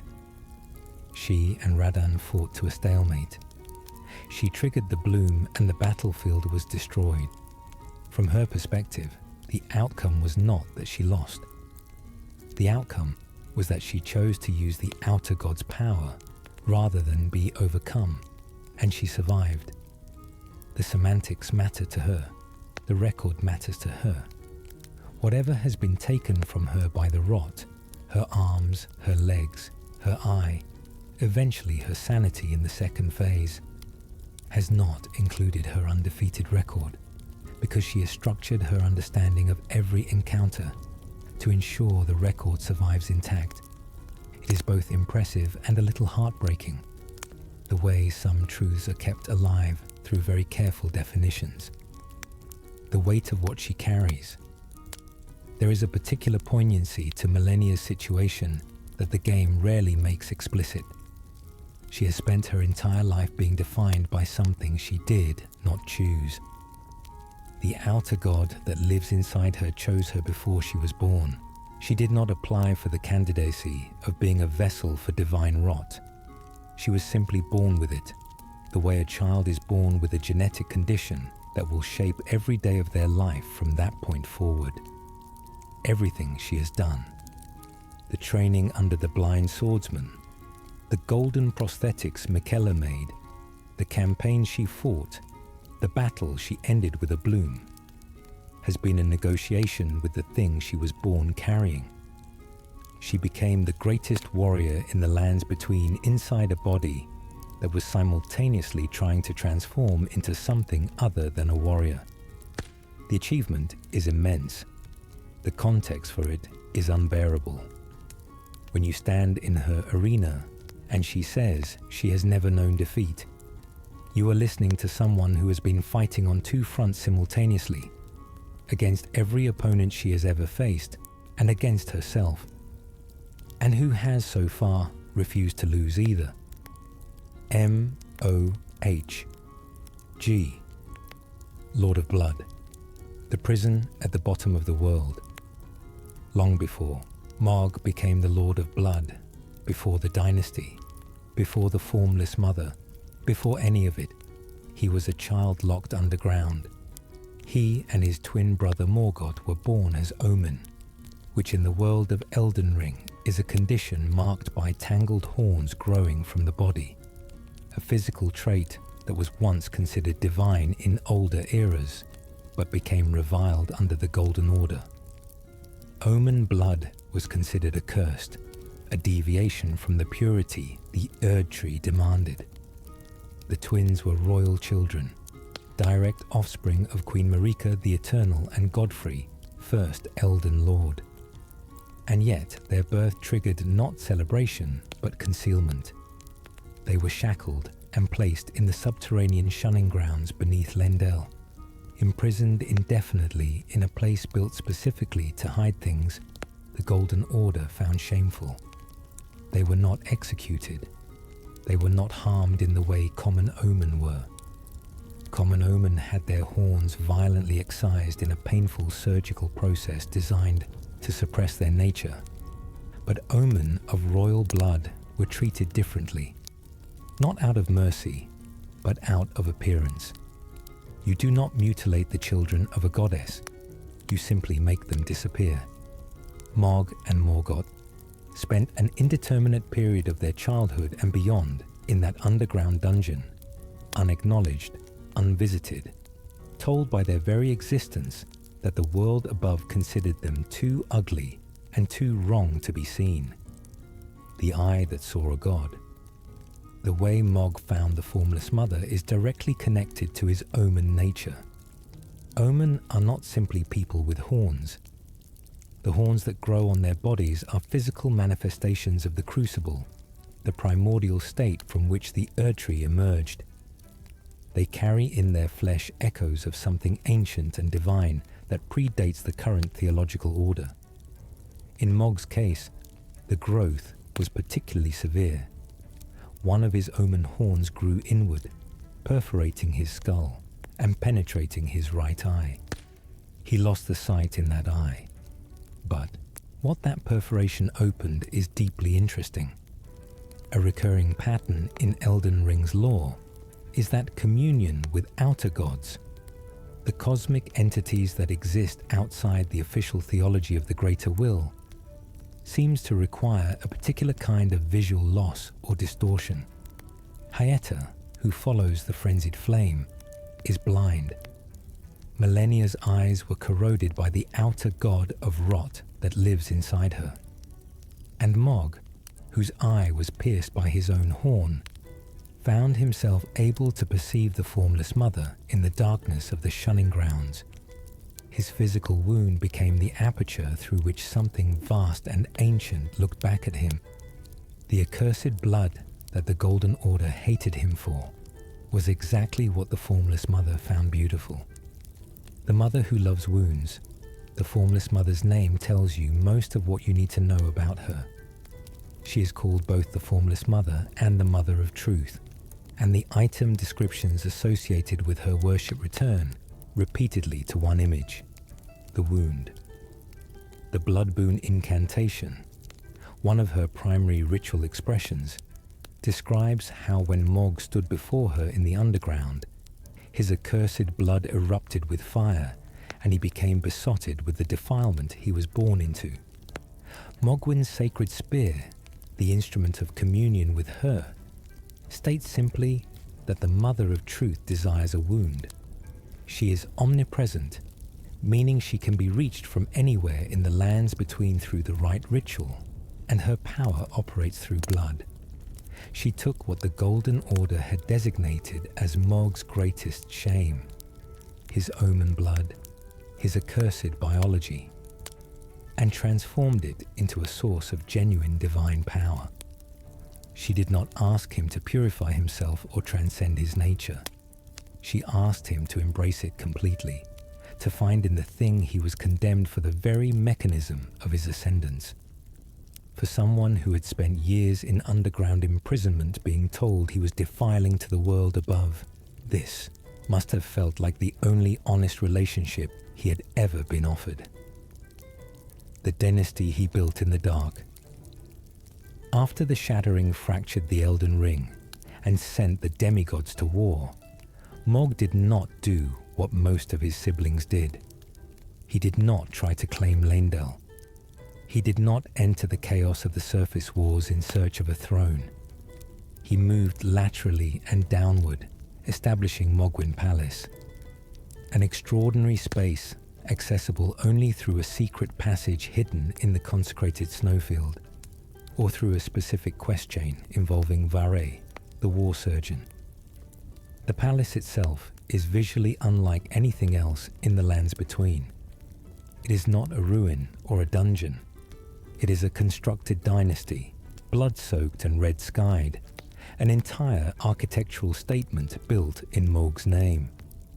He gathered followers, the sanguine nobles, the bloody fingers, soldiers called the Pure Blood Knights commanded by Sir Ansbach, and he created something that operated entirely outside the Elden Ring's usual power structures. He was not competing for the Golden Order's throne. He was replacing it. The dynasty was not a stepping stone to Leyndell. It was its own thing, a new order with Mog at its center, and the Formless Mother's blood theology as its foundation. The tragedy is that this genuine creative act of self-determination was always going to require something it could not ethically have. The Empyrean he could not wake. Mog needed a god. To establish his dynasty properly, to give the Formless Mother a vessel as the greater will had Marika, he needed someone with Empyrean potential, the capacity to become divine. The only Empyreans in the lands between at the time were Millennia, who was already locked in her own catastrophe, and Miquella, who was asleep inside his Haligtree cocoon. Miquella had put himself in that cocoon voluntarily, attempting to shed his Empyrean curse and accelerate into godhood on his own terms. The timing was catastrophic for him.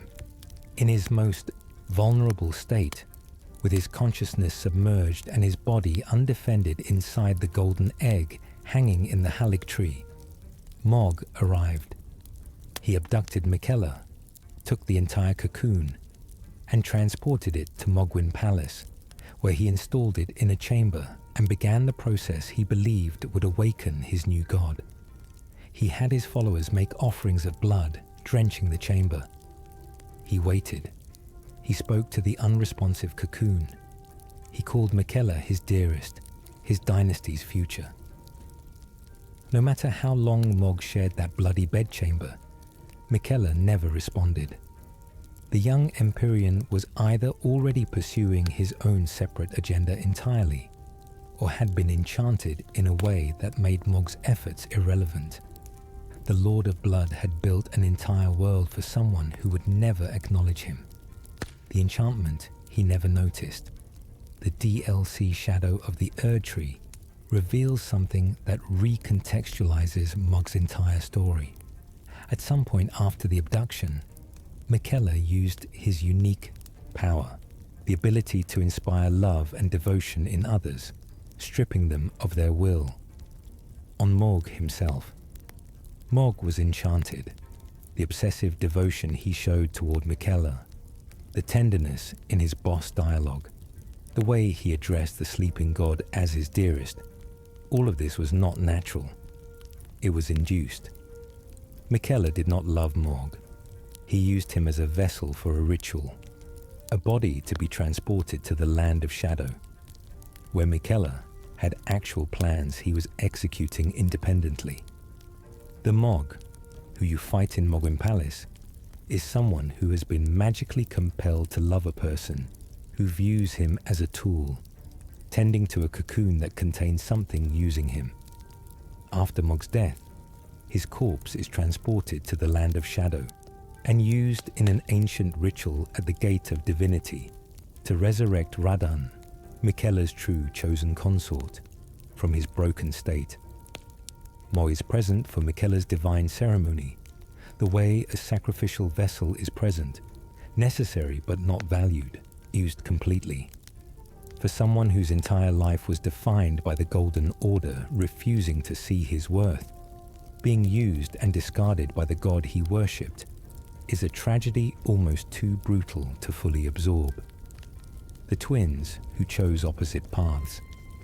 Mog and Morgoth are twins, born from the same parents, carrying the same omen curse, imprisoned together in the same dungeon.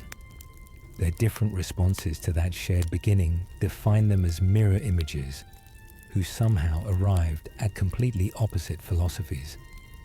Morgoth took his condemnation and folded it back into service to the thing that condemned him. He loved the Erd tree despite its rejection. Mog took that same condemnation and said no. If the Golden Order calls me defiled, then I will build something that honors the defilement, that finds power in exactly what they hate. Both positions make a certain terrible sense given what they experienced. The item description of Mog's great rune notes that his rune is soaked in accursed blood from his devout love for the wretched mire that he was born into. Morgoth's rune, by contrast, is about the anchor ring, the foundation. It is stabilizing, grounded, devoted. 2 children, same beginning, and one built a throne from love for what imprisoned him, while the other built a dynasty from love for what his prison had made him.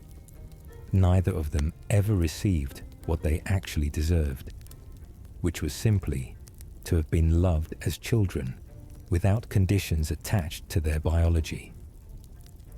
The blood that burns.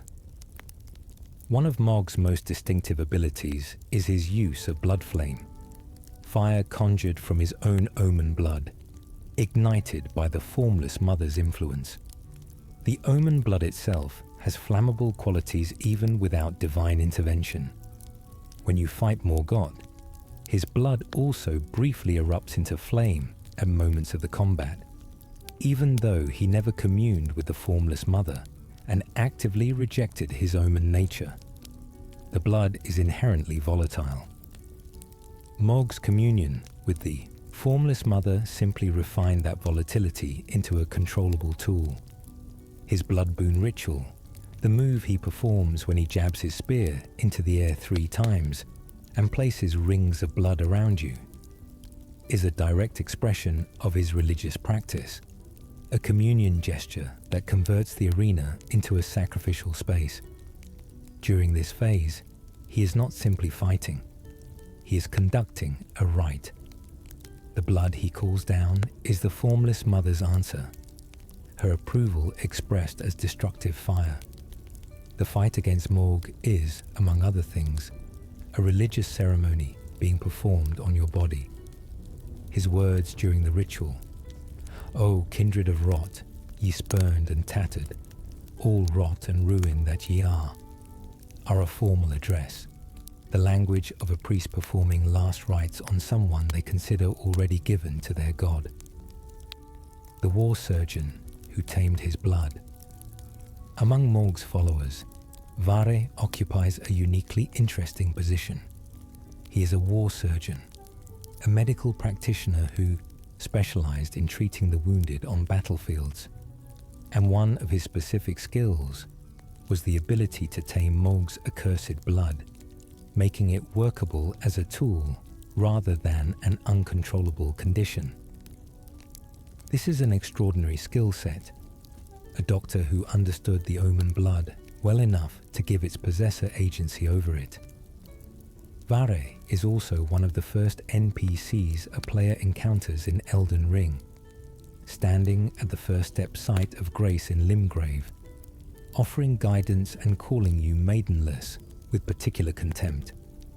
His questline eventually reveals his allegiance to Morg and initiates the path to Mogwyn Palace. He is the doorway. His medical expertise gave Mog functional control over the very biology that had been the source of his condemnation, and his presence in the world serves as Mog's recruitment arm, drawing tarnished who have lost faith in the Two Fingers into the blood dynasty waiting underground. He is, in his own quiet way, one of the most consequential characters in the game for a figure who spends most of it standing near a cliff asking about your maiden. Morgott, the Omen King, the god who loved his prison. The remembrance of the Omen King contains one of the most devastating sentences in Elden Ring.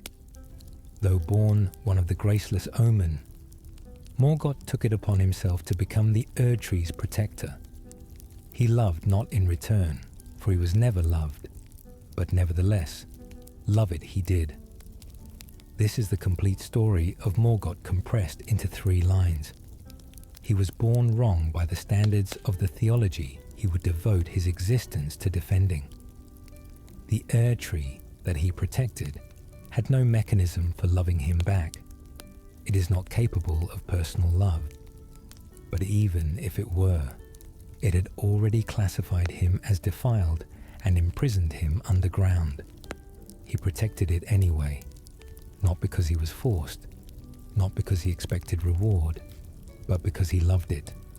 His devotion to the Golden Order was chosen in the full knowledge that the Golden Order had rejected him, which makes it either the most noble act in the game or the most broken one, depending on how you read the space between those 2 possibilities. There is no third interpretation that doesn't sit with profound sadness. The fallen king, who built 2 identities. When Marika shattered the Elden Ring and the Shattering Wars began, Morgott did something complex and revealing. He escaped from the subterranean shunning grounds, where he had been imprisoned, and claimed Lindell. But he did not claim it openly. He could not. An Omen King sitting on the throne of the Golden Order would be a theological scandal, a living contradiction of everything the Erdtree had proclaimed about Omen blood. So Morgott divided himself. As Morgott, the Omen King, the veiled monarch, he ruled Leyndell from shadow, using his genuine great rune to hold the capital against all demigod challengers. As Margit the Fell Omen, a carefully constructed disguise and alternate identity, he ranged far beyond Leyndell to hunt down champions and tarnished who grew too powerful, cutting them off before they could threaten the Erd Tree. He also founded the Knights Cavalry under the Margit identity, mounted soldiers who patrol roads at night, killing great warriors who might otherwise approach the capital. The man who was told he was too shameful to be acknowledged built 2 separate public presences and spent an entire age maintaining both, protecting the institution that had hidden him, doing it alone, doing it in disguise, making sure nobody knew who was actually holding the kingdom together. The weapons he should not have known. One of the subtler details of Morgoth's combat style is found in the spectral weapons he manifests during his boss fight. He conjures a tree spear, a giant crusher, an Erdsteel dagger, all weapons associated with the Erd Tree, its warriors, and Leyndell's nobility. This makes theological sense for someone who devoted his life to protecting those institutions. But he also conjures a Carrion Knight sword, which is distinctly associated with the Carrion royal family, Renala's bloodline, the scholars and sorcerers of Raya Lucaria. The Carrion royal family and the Golden Order had complex diplomatic history, and Carrion Knights served as guards for noble visitors and diplomatic missions. Morgoth, who spent his existence in shadow and surveillance, appears to have spent time observing Carrion Knights, their techniques, their swordsmanship, and incorporated their fighting style into his own arsenal. A man hidden underground learned the fighting forms of every power structure in the lands between by watching, unable to participate, mastering what he could see but never join. Even his weapons catalogue his isolation. The father he barely knew, Godfrey, first Elden Lord, was banished from the lands between long before the Shattering, stripped of his grace and sent to wander as a tarnished. He and Marg and Morgoth share blood, but Godfrey had no meaningful relationship with his twin Omen sons. They were imprisoned underground, hidden from the world, while he was still Elden Lord and presumably complicit in the theology that demanded their concealment. The game contains a remarkable moment after Morgoth's defeat in Leyndell. Morgoth survives the battle, says a few final words about the futility of claiming the throne, and then fades. Later, Godfrey returns to Leyndell, now the Ashen capital, and finds Morgoth in his final moments. He cradles him tenderly as Morgoth's body crumbles into golden dust. This is the only genuine parental moment either twin receives in the game, and it arrives at death, when it is too late to mean anything in practical terms. Godfrey holds his dying son with the tenderness of someone who understands, too late, what was lost. The lore notes suggest Godfrey made the regal Omen bairn, the memorial fetish shaped like an Omen child, in secret, likely in memoriam for his imprisoned son. He remembered Morgoth. He just never freed him. The shackle that makes him kneel.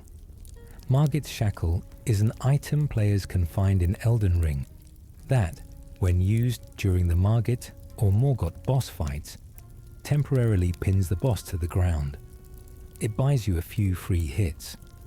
Its description reads, "A fetish bathed in golden magic. Shackles were used to bind the accursed people called the Omen, and these ones were made to keep a particular Omen under strictest confinement." This item is one of the game's most quietly devastating details. The shackles that were used to imprison Morgoth in the subterranean shunning grounds as a child still work on him as an adult, still contain him, still force him to his knees. You can use his childhood prison against him, the mechanics of his imprisonment have been retained in item form, and in a fight where Morgoth is performing his most passionate, most furious defense of the Erdtree he loves, throwing himself at you with everything he has, you can simply pull out the chains that bound him as a royal infant and drop him to the ground, and he has no defense against them.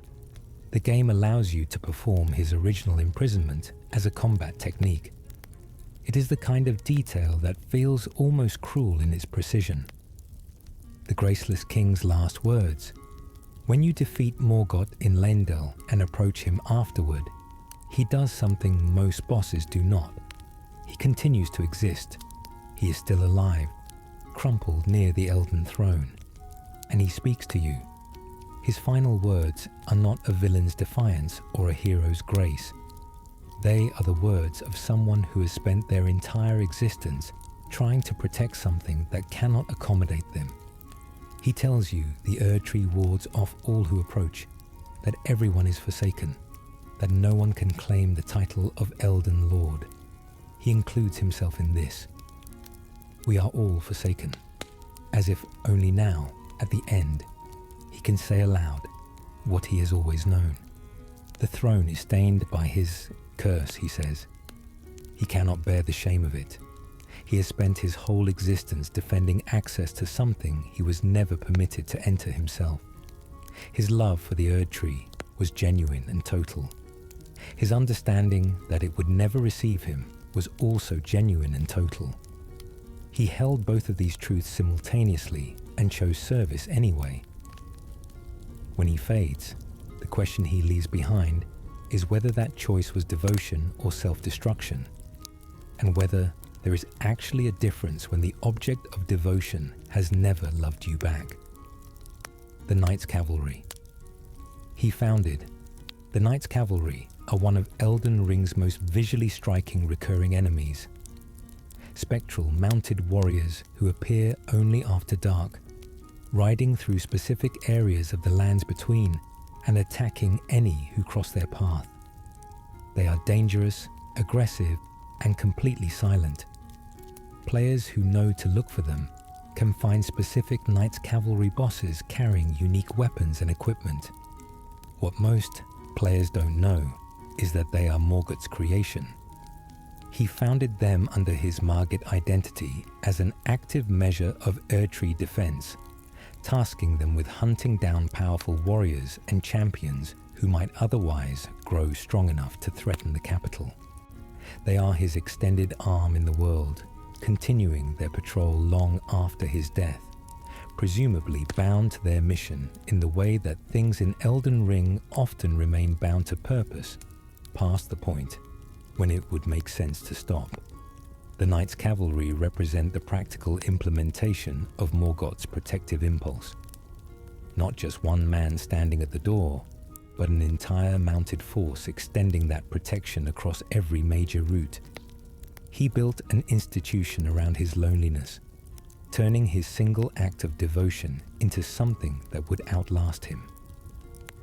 Ranni, the witch, the death she chose for herself. Ranni's story begins with an act of violence she performed on her own body. She was chosen by the two. Fingers as an Empyrean, a being with the potential to become a vessel for the greater will, the next Marika. This was not an honor she wanted. She did not want to be a puppet for a cosmic force she hadn't chosen, following a path laid out by entities she had no part in selecting. On the night of Black Knives, she executed a plan that had required extraordinary preparation. She worked with the Black Knife Assassins, a group of Numen women who worshipped destined death, and together they stole a fragment of the Rune of Death from Malekith, Marika's own shadow, the entity that held the rune suppressed. She used that rune in a fearsome rite that killed her own body. Not her soul, not her consciousness, just the flesh, the Empyrean form that the two fingers wanted as their vessel. She transferred her soul into a doll, a puppet body fashioned in her image, smaller, fragile, dressed in the Snow Witch garments of her childhood mentor. In doing this, she made herself technically impossible to use for the greater will's purposes. You cannot install a cosmic god into a doll.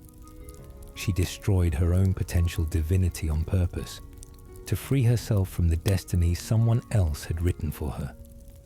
The night that shattered everything. The Night of Black Knives is the event around which Elden Ring's entire story rotates. It is why Godwyn is dead without being dead. It is why Marika shattered the Elden Ring. It is why the Shattering Wars happened. It is why you are tarnished in a broken world. Ranni orchestrated it.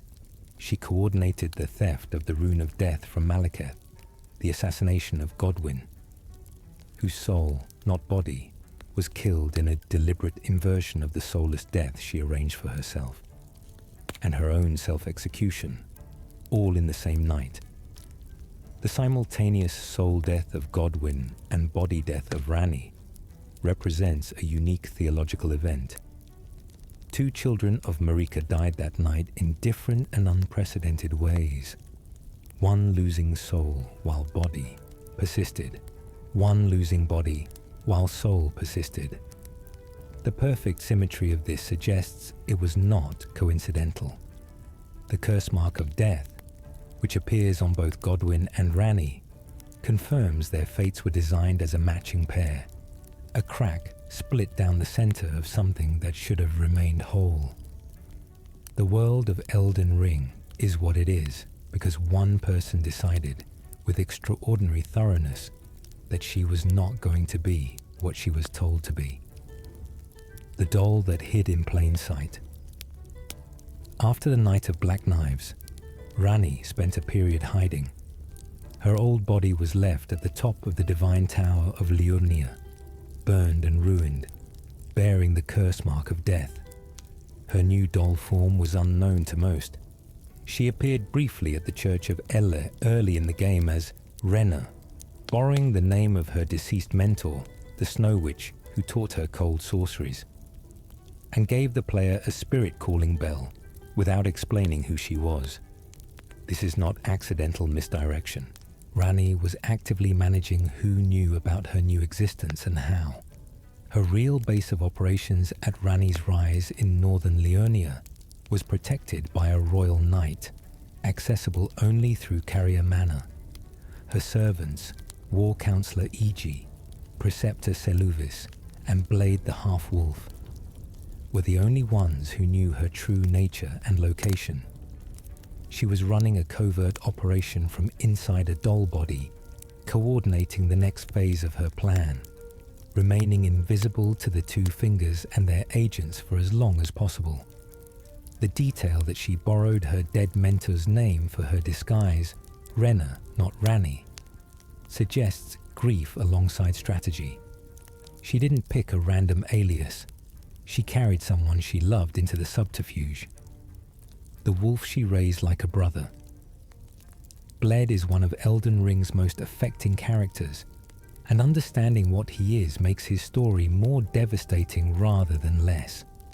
He is a shadow-bound beast, a type of creature created by the Two Fingers, specifically to serve Empyreans.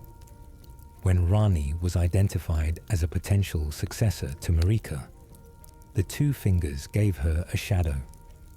They chose a half-wolf entity that would be shaped by Kerian tradition. The wolf is a sacred symbol of the Kerian royal covenant, associated with the moon's pride. And Renala, Ranni's mother, approved and raised him as Ranni's stepbrother. Blade grew up with Ranni. They were raised together, whatever that means for a being who was created rather than born. His loyalty to her is absolute. Not the performed loyalty of a servant, but the genuine devotion of someone who has chosen their allegiance and has never found reason to revise it. The terrible truth built into his existence is that shadow-bound beasts are designed to turn on their Empyrean if that Empyrean betrays the greater will. Blade's programming contains a kill switch pointed at the person he loves most. He knows this. He resists it for longer than anyone expected. And in the end, the resistance fails, and the person he was created to protect is the reason he loses his mind. The loyalty that could not be reprogrammed. Rani's rebellion against the Two Fingers triggered the mechanism inside Blad that was designed to destroy rogue Empyreans. He was imprisoned by War Counselor Iji in an Evergale, one of the magical containment fields scattered across the lands between, because Iji understood what was happening to him and wanted to prevent the inevitable outcome. But Blade broke free. He was found outside Rani's rise, hostile, his mind fractured between his love for Rani and the compulsion to destroy her. By the time you encounter him there, the person he was has been overwritten. He attacks. He cannot stop himself. You kill him because there is no other option. He will not stop until one of you is dead. Iji, when he finds out, says something that cuts through the whole tragedy. He says he didn't know what had come over Blade, but that Blade had become a curse that plagued Lady Rani, yet in madness gave himself to her. Even in his corrupted final state, his last act was to go to where Rani was, not to harm her, just to be near her. The compulsion and the love were both operating simultaneously in the end, and the love got him to her door, while the compulsion made the encounter fatal. Rani herself says, in one of her most unguarded moments, that Blad was a failure on the part of the Two Fingers. He refused to turn on her when he should have. She calls this a failure with unmistakable affection, as if his inability to betray her is the one beautiful thing in an otherwise brutal chain of events. The weapon that kills gods. The Fingerslayer blade is the artifact Rani sends you to retrieve from Nokron, Eternal City. Its item description says it was born of a corpse and carries the power to harm the Greater Will's envoys, the Two Fingers themselves.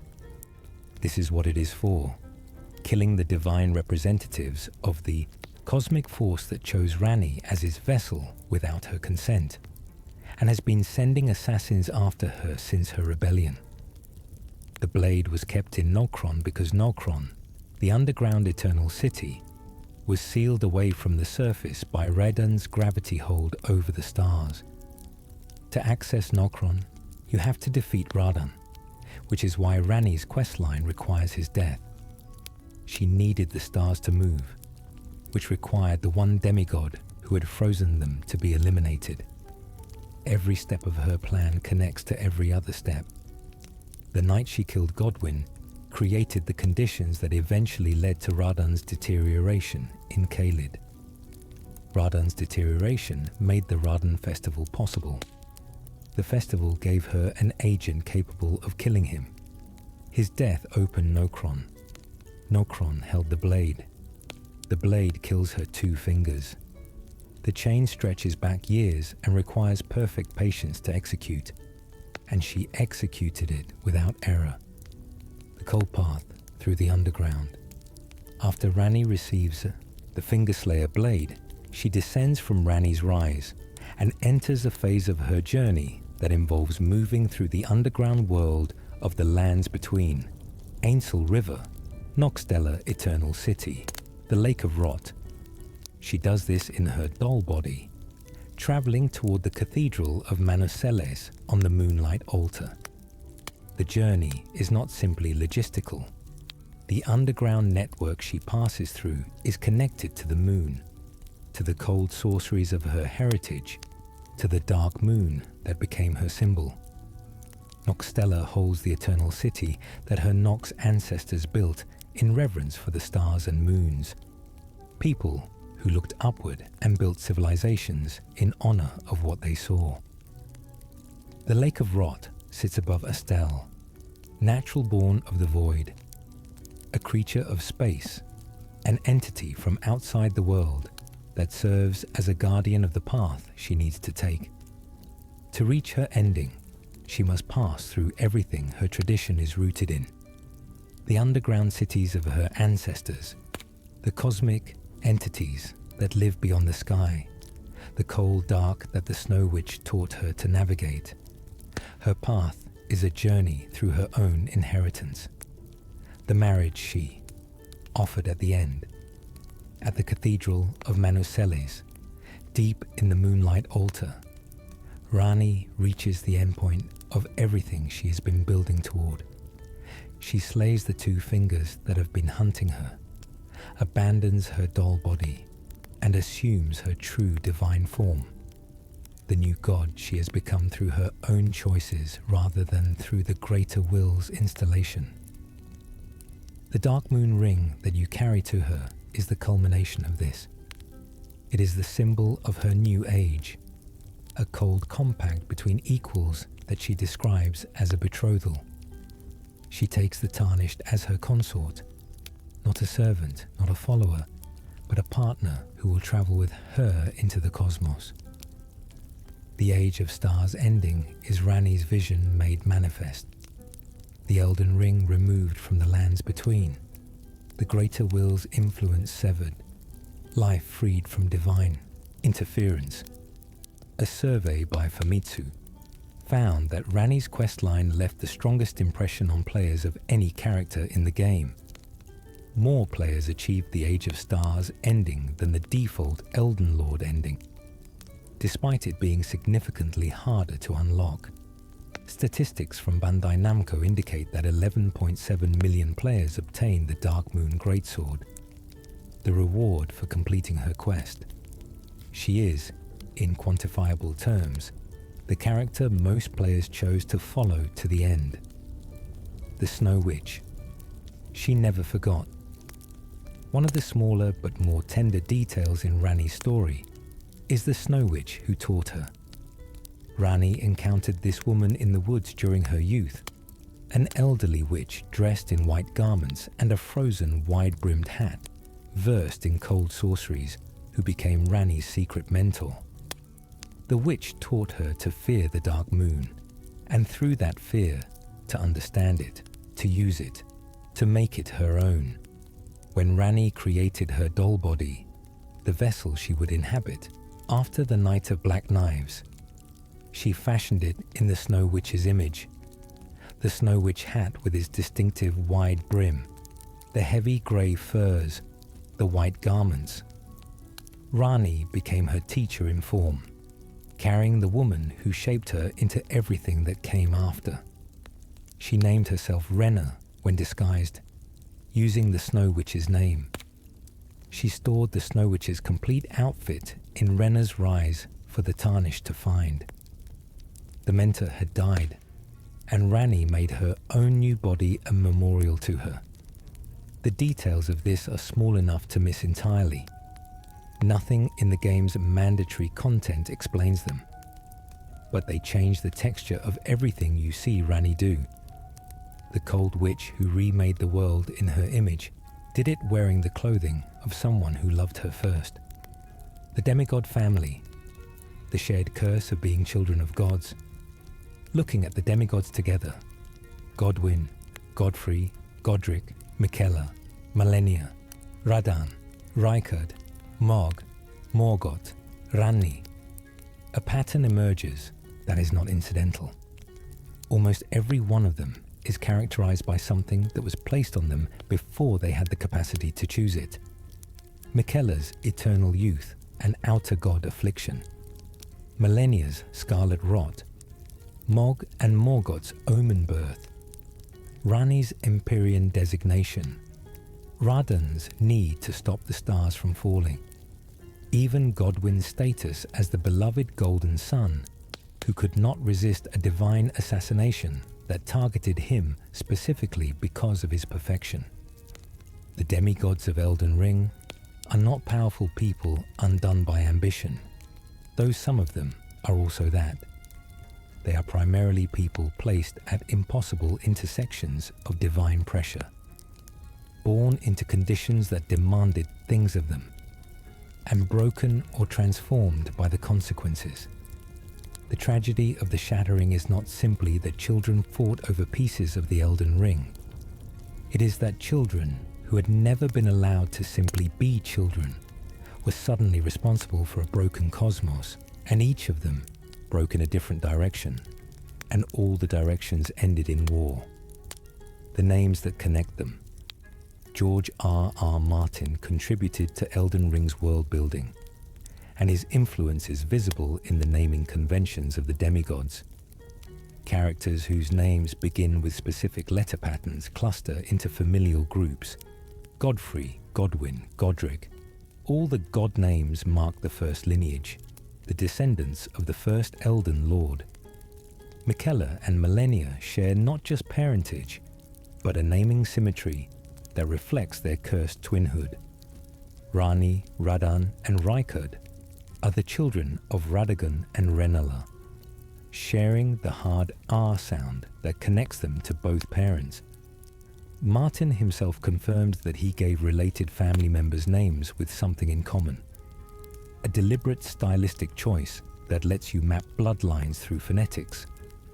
The rumor that the demigod names were specifically arranged to spell out Martin's initials, G, R, R, M, was something Martin himself denied, calling the similarity a coincidence rather than intentional tribute. But the naming architecture is real and functional. When you learn that Godric, despite his cowardice and grafting, belongs to the same name lineage as the noble Godwin, something about his desperation to recapture that heritage becomes more legible. He is trying to be the name he was born with, the scarlet rot that connects two families. Malenia carries the outer god of rot inside her, and this connection extends further than most players realize. The god of rot is not simply her personal affliction. It is an entity with reach across the lands between and into the shadow of the Erdtree. Millicent, the tarnished woman you encounter during a major quest line, is a daughter grown from Malenia's rot-afflicted flesh, infected with a variation of the disease. Her four sisters, Mary, Maureen, Amy, and Pollyanna, are also infected. The rot spread from Malenia has produced, unintentionally, a kind of lineage. Women who carry her disease, but also, in Millicent's case, fragments of her talent, her grace, the ghost of her martial excellence encoded in the biology of suffering. In the shadow of the Erdtree DLC, Malenia's connection to the outer god of rot is elaborated further. She is not simply a vessel for it, but has, in some interpretations, become its avatar, the goddess of rot herself, in a form that transcends her original cursed state. The rot that was placed in her before birth has been transforming her throughout her entire existence. What it turns her into in the end may not be what anyone, including her, intended at the start. The rune of death, and the night it was used, the rune of death, destined death, is the force that allows things to permanently end in the lands between. Under normal conditions in the world of Elden Ring, death is not permanent. The Elden Ring's influence keeps things cycling in patterns of return, which is why the undead can persist and why Marika's rule required the suppression of the rune of death to function properly. Malekith, her shadow, was given the rune of death to hold, to keep it sealed away from use, ensuring that nothing would permanently end under the Golden Order's reign. When Rani's conspiracy stole a fragment of that rune on the Night of Black Knives, she introduced true death back into the world in a specific, targeted way. The Black Knife assassins used it to kill Godwin's soul. This is the crack in the divine foundation that everything else falls through. Once the rune of death was demonstrated to be accessible, once it had been used against a divine child, the theological stability of the Golden Order was compromised. Marika's shattering of the Elden Ring came directly after. The rune of death didn't just kill Godwin. It killed the possibility of the world Marika had been building. The Elden Ring as inheritance.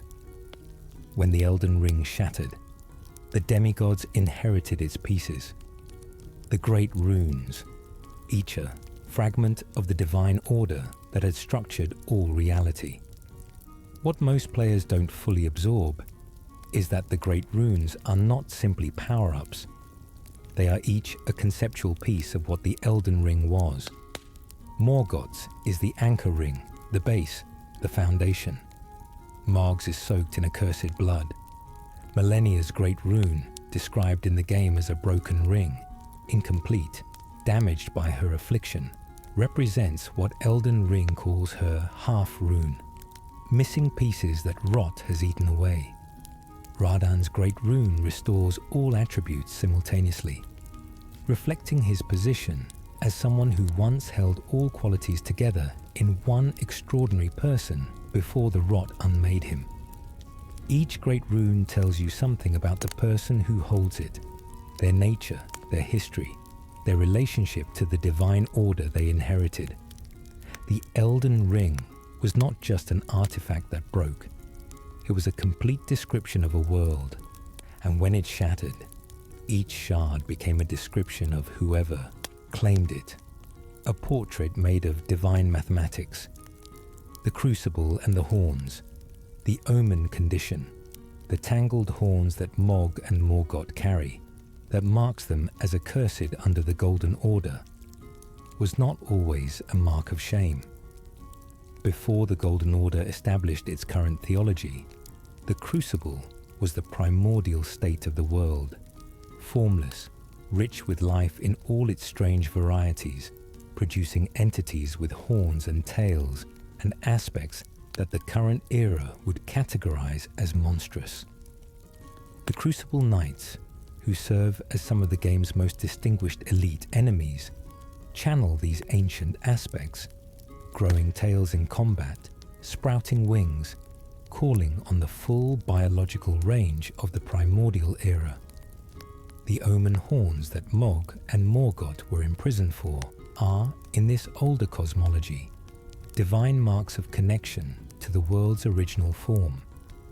The Golden Order's classification of them as defiled is relatively recent theology, a redefinition of the sacred as profane to serve political purposes. Godfrey himself, first Elden Lord, had a lion, Serosh, fused to his back and shoulders, representing the primordial battle instinct he suppressed to function as a ruler. Primordial aspects were embedded into the very founding generation of the Golden Order's leadership, and then declared shameful in the next generation when they appeared in inconvenient children. The Shadow World and the Demigod's past, the Land of Shadow, the region unlocked by Shadow of the Erd Tree, reveals that the history of the Demigods extends further back than Elden Ring's surface narrative suggested. It is the place where Marika originally came from, where the foundations of the Golden Order were actually laid, where events that preceded everything players see in the base game took place. The connections between the Demigods and the Land of Shadow are multiple and significant. Messmer, the Impaler, who rules as the Land of Shadow's central power, turns out to be another child of Marika, one hidden from all records, erased from official history for reasons that unfold as you explore the DLC. The existence of a hidden demigod who preceded all the ones the game had previously introduced suggests that the family of Marika is larger and older than the shattering survivors made it appear. The demigods players spent the base game pursuing were not the complete picture. They were the ones allowed to survive into memory. The demigod who was erased, Messmer the Impaler, occupies a position in Elden Ring's family tree that raises questions about everything else in the story. He is Marika's son, confirmed by the lore of the DLC, but he appears in no records from the base game, is never mentioned by any NPC, and is written out of the dynasty entirely. He was sent to the Land of Shadow as a military commander, charged with conquering and subjugating the peoples there in Marika's name. and then forgotten in the historical record as if he had never existed. His connection to serpent power, a lineage associated with Rykard's side of the theological family, and the fire that characterizes his combat style both suggest that his erasure was not accidental but deliberate, that his existence was inconvenient for the theological architecture Marika was constructing. He is the gap in the family portrait, the child painted out of the picture, ruling in darkness over people who have also been painted out of the official history of the lands between. His existence expands the definition of what it means to be a demigod, not simply born of Marika or Godfrey, but belonging to a category of divine children who were used and then unmade from the record. The purpose of Marika's shattering. A question that underlies the entire game is why Marika shattered the Elden Ring at all. She was the goddess, the vessel of the greater will, the sovereign of the Golden Order. Shattering the divine artifact that gave her rule its foundation seems, on the surface, like self-destruction. But the lore suggests a reading that makes it something more deliberate. After Godwyn's soul was killed on the Night of Black Knives, the event that Ranni orchestrated, that introduced true death back into the world, that cracked the theological foundation, Marika did not simply grieve. Her response was the shattering, breaking the Elden Ring and distributing its pieces. Some theories hold that this was her own form of rebellion, that Marika herself was not entirely willing to serve as the greater will's vessel and had been waiting for a reason to act against it. Others hold that she was simply destroyed by grief. The ambiguity is possibly intentional, but what is clear is that the shattering was not an accident. Marika chose it, and in choosing it, she ended an age and began the broken, violent era that the Tarnished are walking through. Every demigod, every war, every ruin in the lands between traces back to one goddess, holding the Elden Ring and making a decision that changed everything. The demigods are not the story's causes. They are its consequences. The Empyrean lineage and what it cost. Empyreans are beings with the potential to become gods, to become the next vessel for the greater will or another outer god. And they are consistently the people in Elden Ring's story who suffer most directly from their own power. Marika was an Empyrean before she became a goddess. Ranni was an Empyrean who destroyed her own body to escape that designation. Miquella was an Empyrean who spent centuries in a child's body, attempting to overcome his afflictions, and became entangled in plots he did not fully control. Malenia is an Empyrean who carries an outer god inside her and has never had a single day of her existence that was not shaped by what lives in her flesh. The Empyrean condition is not a gift in any straightforward sense. It is a selection made by cosmic forces for purposes those forces alone determine. The people selected did not choose their selection. The greater will chose Ranni. She refused. Malenia's outer god chose her before birth. Miquella pursued a godhood that was partly chosen and partly forced on him by the conditions of his affliction. They are all people who were decided about by something else, and the shape of their lives, and deaths and half-deaths, reflects the violence of being decided about without consent. The fingers and the demigods they used. The two fingers are the agents of the greater will in the lands between, divine constructs that pass on the will of the cosmic force that governs the current age. They communicate through finger readers, they choose Empyreans, and they are ultimately what Ranni wanted to kill when she retrieved the Fingerslayer blade. But they are not simply benign divine administrators. They sent assassins after Ranni when she rebelled. They installed the kill switch in Blade that eventually destroyed him. They are the enforcement mechanism of a theological order that imprisoned Omen children suppressed death, and removed anyone who threatened its authority. The demigod's relationships with the two fingers reveal the full range of possibilities. Morgott served the order the fingers maintained, even knowing it would never accept him. Rani fought to destroy them. Miquella wanted to found an alternative that didn't rely on them at all.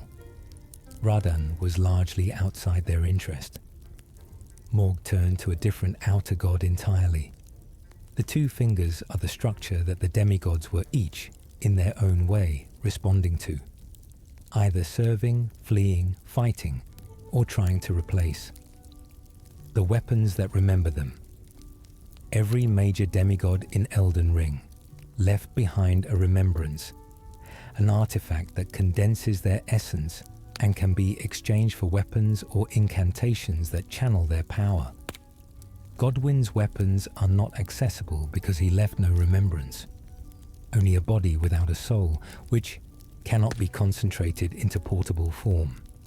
Radan's remembrance produces Lion Greatbow and Starscourge Greatswords, both enormous, both shaped around the celestial theme of his magic.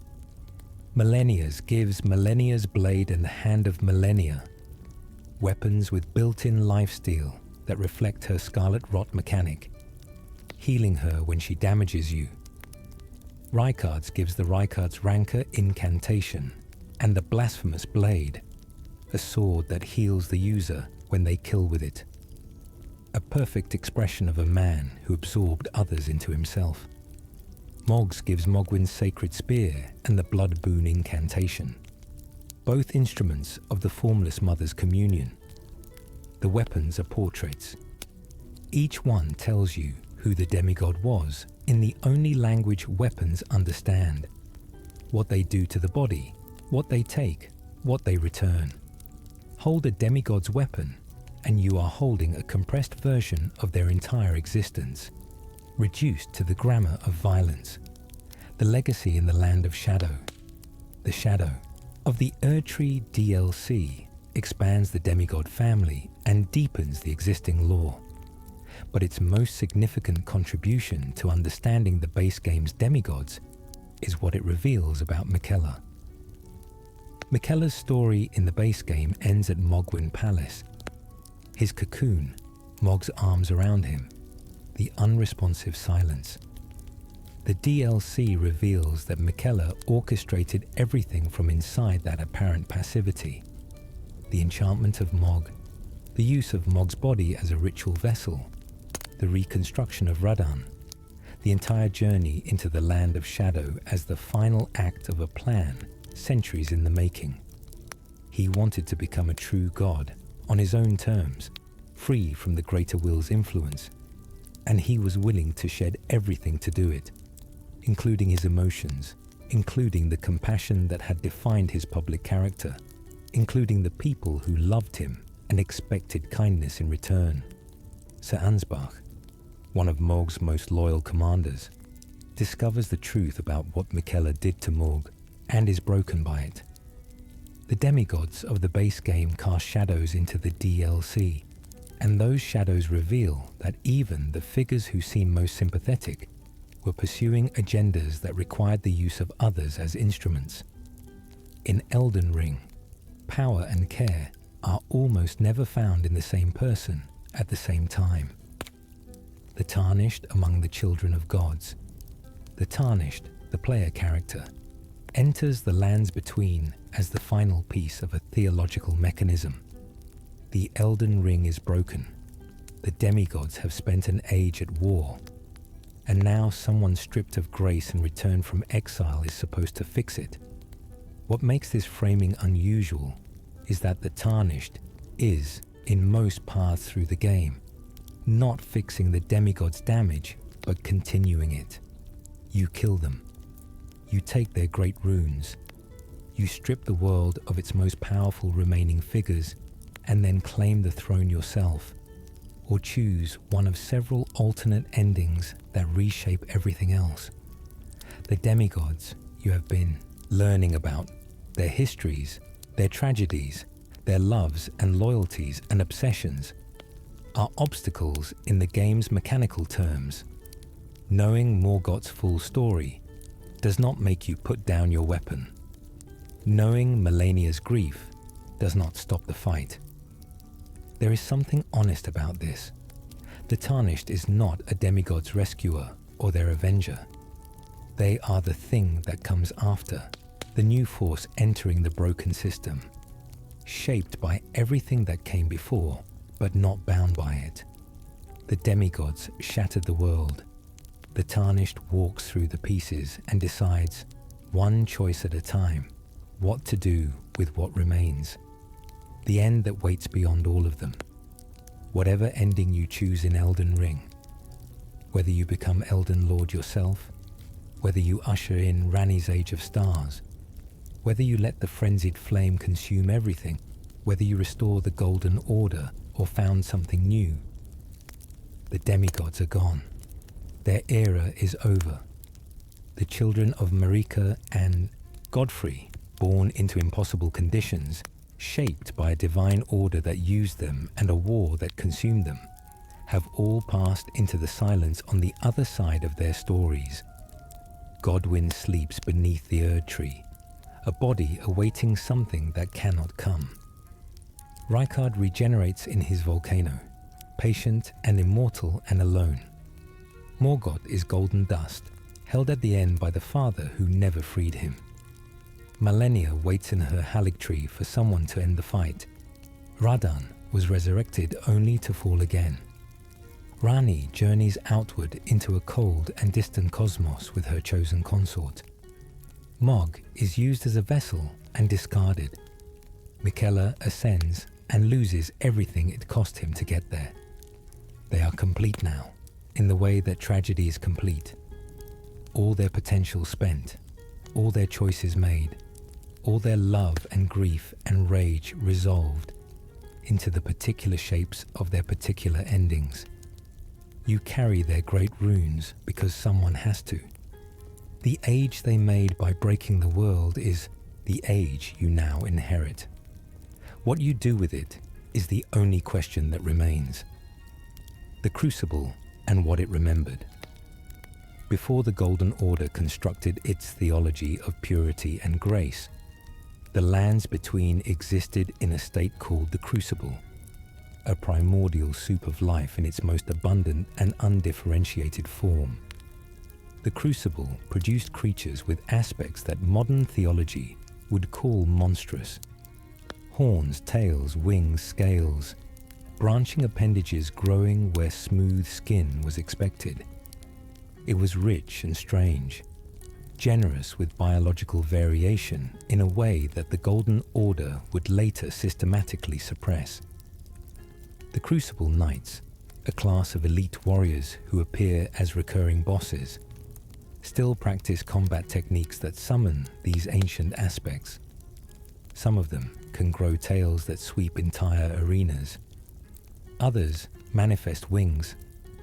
One legendary Crucible Knight uses all of these aspects simultaneously, suggesting it has spent so long in contact with the primordial that the boundary between its individual form and the Crucible's generative chaos has substantially dissolved.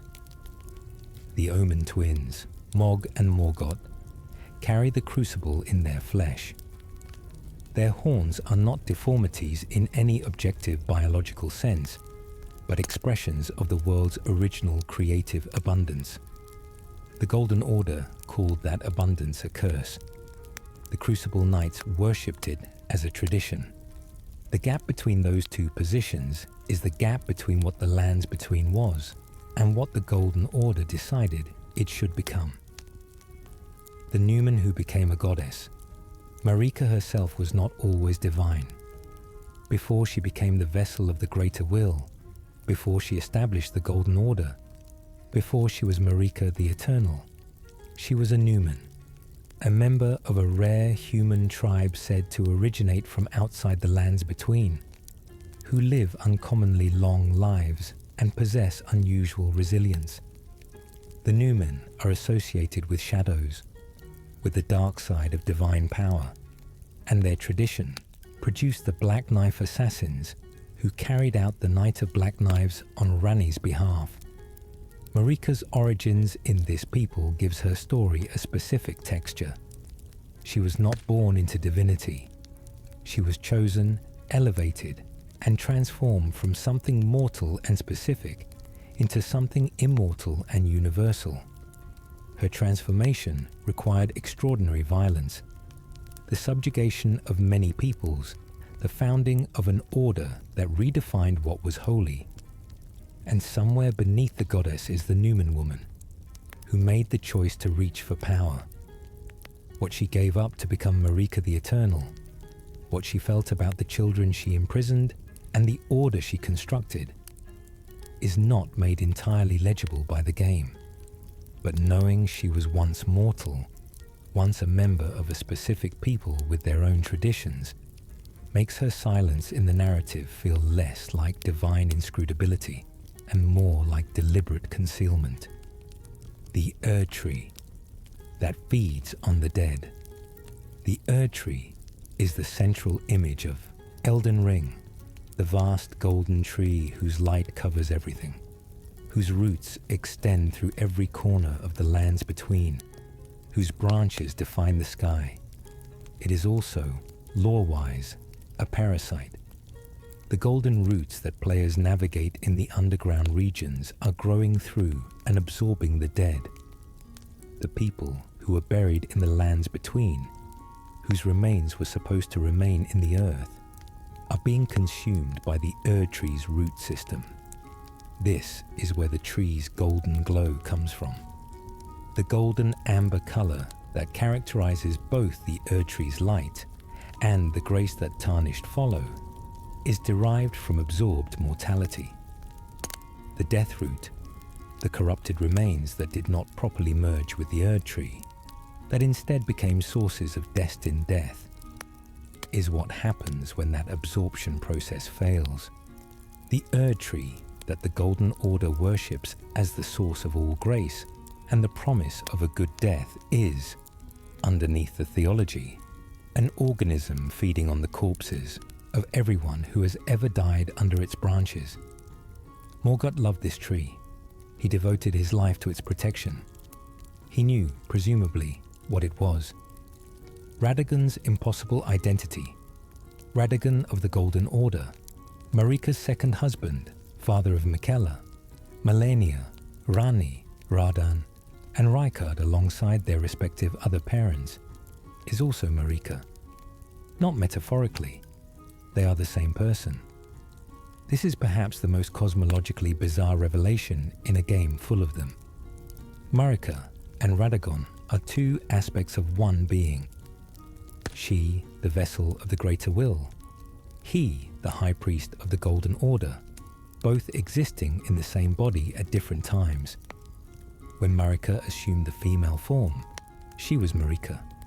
When she assumed the male form, she was Radagon. Their children together, Miquella and Malenia, were in some sense produced by a single being splitting itself in two and then recombining. The Elden Lord married himself. The Empyrean mother of demigods is also their father. The implications for the family tree are genuinely difficult to fully absorb. Rani and Radan and Rykard are half-siblings of Miquella and Malenia because their father is also their aunt. The Golden Order's supreme figures, the goddess and her consort, were never actually two people. They were one being performing a marriage with itself. Whether this was willing or compelled by forces above even Marika's level of power remains one of the game's deepest unresolved questions. The two halves of one soul. When Radagon tried to repair the Elden Ring, when he picked up the shattered divine artifact and attempted to put it back together, he was doing the opposite of what Marika had done when she shattered it. This contradiction, performed by the same entity in two different aspects, is the clearest expression of the duality that defines them. Marika broke it. Radagon tried to fix it. They pulled in opposite directions using the same hands, and the result was that neither action fully resolved, the Elden Ring remained broken, and the world remained in the shattering's aftermath. The Elden Beast, the final boss of the base game, is the ultimate form of the greater will's presence in the lands between, and it carries within it both aspects, the broken ring that Marika shattered, and the repaired fragments that Radagon desperately tried to restore. Fighting the Elden Beast is, in a sense, fighting the consequence of one being's irresolvable internal conflict, made manifest as the world's most fundamental power. Marika/Radagon is the person who broke everything and the person who tried to save it. And the game's ending is determined by what you do with what's left. The Twin Bird and the Law of Return. One of the stranger cosmic entities in Elden Ring is the Twin Bird, a two-headed bird creature associated with Marika's will and the proper return of the dead to the Erd Tree. The Twin Bird's sacred duty is to retrieve the souls of those who die in the lands between and shepherd them back to the roots, ensuring the cycle of absorption continues. The Golden Epitaph sword references this. It speaks of the Erd Tree's grace and the Twin Bird carrying souls home. But the Twin Bird also appears in another context, as the enemy you fight to access the deeper underground, to reach areas the Erd Tree's theology once sealed.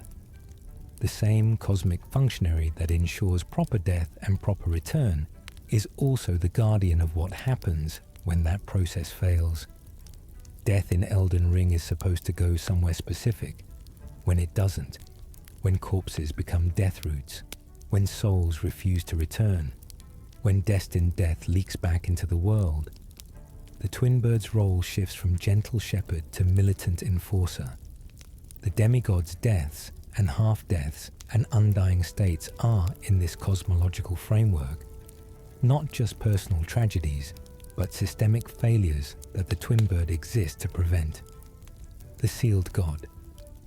Inside the woman, Malenia's relationship with the outer god of rot deepens significantly in the shadow of the Erd Tree, DLC. The expansion reveals that Malenia has effectively completed a transformation that was set in motion before her birth.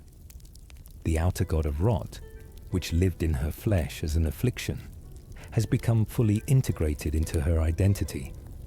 She is no longer simply a woman who carries a disease.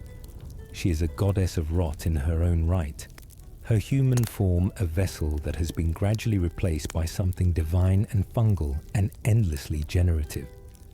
The Elden Ring description of her great rune notes that it is a broken ring, missing the pieces that rot consumed. In the DLC, what the rot consumed has become something else, not absent, but transformed. The parts of her that the outer god took have been remade as divine power rather than destroyed. Her tragedy has a specific shape. The affliction placed in her before she was born did not ultimately destroy her. It rebuilt her as something the Golden Order never intended to exist. She is the unintended god, the divine body that grew from the wound, the goddess nobody chose and nobody can stop, the legendary knight who carried her home. Cleanrot Knight. Finlay appears in a single item description in Elden Ring, and that description contains one of the game's most affecting pieces of environmental storytelling. After the Battle of Aeonia, the catastrophic engagement between Malenia and Radahn that produced the scarlet rot bloom visible from across the lands between, Malenia was left comatose, her body depleted by the bloom she had unleashed. Finlay, one of her Cleanrot Knights, carried her body alone all the way from the Caelid battlefield back to the Haligtree, not with an escort, alone. The Cleanrot Knights are warriors who have been exposed to scarlet rot in service to Malenia and have developed immunity through proximity. They are, in a sense, people who have been marked by their service in a permanent biological way. Finlay's journey through Kaled, a region so thoroughly contaminated by scarlet rot that almost nothing survives in it. Carrying her unconscious commander's body through hostile territory back to safety is never shown in a cutscene. It exists only as a single sentence in an item description, but the weight of it sits there every time you read it. One person, one impossible journey, driven by loyalty that the game doesn't explain beyond the fact that it happened. The Haligtree's failed promise. Miquella built the Haligtree as an alternative to the Erdtree, a tree grown from his own flesh and blood, capable of granting grace to those the Erdtree refused, free from the Greater Will's demands. It was specifically intended for Malenia, to provide her a place outside the theological system that had no answer for her affliction.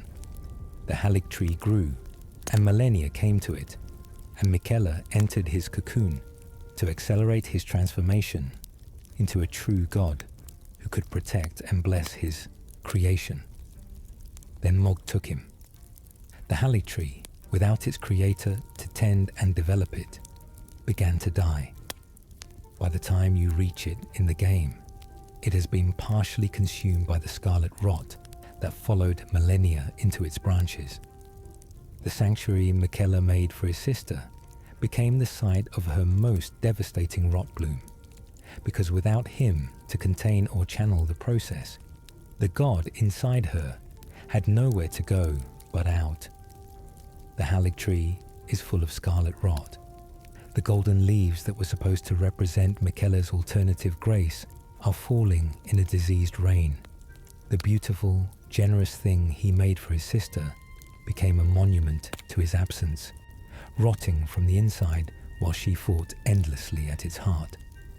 What the Godskin Apostles worshipped. The Godskin Apostles are a religious order that appears throughout the lands between. Black-robed, flexible, disturbing enemies who carry blades specifically designed to kill gods. Their skin, true to their name, is taken from the divine. They wear the skins of gods they have slain as both trophy and armor. Their patron is the Glomide Queen, a figure who wielded destined death before Marika imprisoned Malekith and suppressed the rune of death. The Glomide Queen was apparently an early challenge to the Golden Order's supremacy, someone who used death itself as a weapon against the divine. And Marika's imprisonment of Malekith was in part a response to whatever this queen was doing. The Godskin Apostles continue her work even after her disappearance, hunting gods wherever they can be found, adding their skins to the collection. They represent a theological counterpoint to the Golden Order that predates the Shattering. People who understood the gods as mortal in the right hands and devoted themselves to demonstrating this understanding practically. When you encounter them in dungeons and churches, they are often specifically located near divine artifacts or sites of Golden Order power, not accidentally, but as a statement. The frenzied flame and the god beneath, deep beneath the subterranean shunning grounds, beneath even the area where Mog and Morgoth were imprisoned. The three fingers wait. The three fingers are the counterpart to the two fingers, where the two fingers represent the Greater Will's ordered vision for the lands between. The three fingers represent the frenzied flame, a force of total dissolution. The frenzied flame's theology holds that all division is pain, that individuality is suffering, and that the only true relief is the burning away of all distinctions, all separation, all selfhood, all the barriers between one life and another, until everything merges back into a single undifferentiated warmth. It is, in its own terms, compassion, total compassion, expressed as total destruction. The three fingers are burned, scarred, frenzied. They carry the marks of the force they serve. Yetta, the blind woman who follows the flame toward the three fingers, does so because she finds in their theology a promise of release from a world that caused her suffering. The frenzied flame is not offered as a villain's option in Elden Ring, so much as a desperate one. The path chosen by someone who has seen enough of the world's cruelty to find the idea of burning it all away genuinely appealing. That it would harm everything in the process is not easily dismissed as an argument against it, when everything includes systems that imprisoned royal children for the shape of their horns. The Dragon Communion and what it costs. The Dragon Communion, the practice of eating dragon hearts and gaining draconic incantations, is one of the stranger mechanical systems in Elden Ring, and its lore implications are not immediately obvious. Dragons in the lands between are not simply powerful animals. They are remnants of an ancient order, specifically connected to Farum Azula and the ancient dragon Placidusax, who was once Elden Lord before Marika and the Greater Will arrived. The dragon civilization predates the current one. When you eat a dragon's heart, you are absorbing the power of a tradition that existed before the Golden Order defined what power was allowed to look like. The Dragon Lord Placidusax, the boss at the center of crumbling Farum Azula, still waits for a god who never returned, suggesting that the dragon's theology involved a divine figure who abandoned them when the Greater Will arrived and installed Marika instead. Dragon Communion practitioners, the humanoid worshippers who gather at altars to share in the practice, are accessing a pre-Golden Order tradition that the current theological system has no category for. They are going further back than the Crucible, reaching into an era when entirely different powers governed the world. The wandering merchants and their curse. The nomadic merchants who appear across the lands between, sitting by fires, selling miscellaneous goods, speaking in a particular cadence, all share a specific tragedy that most players never uncover. Their item descriptions, particularly around the Nomadic Warriors Cookbook series, reveal that they were once a people who possessed a forbidden secret, knowledge of a great rune that should not be known. As punishment, they were cursed to wander endlessly, chains of small bells attached to them as both marker and reminder, unable to settle anywhere permanently. The bell bearings they carry, which can be given to a particular merchant in Round Table Hold to unlock their complete inventory, are essentially the compressed essence of what they knew and what they suffered for knowing. When you kill a merchant, you can take their bell bearing.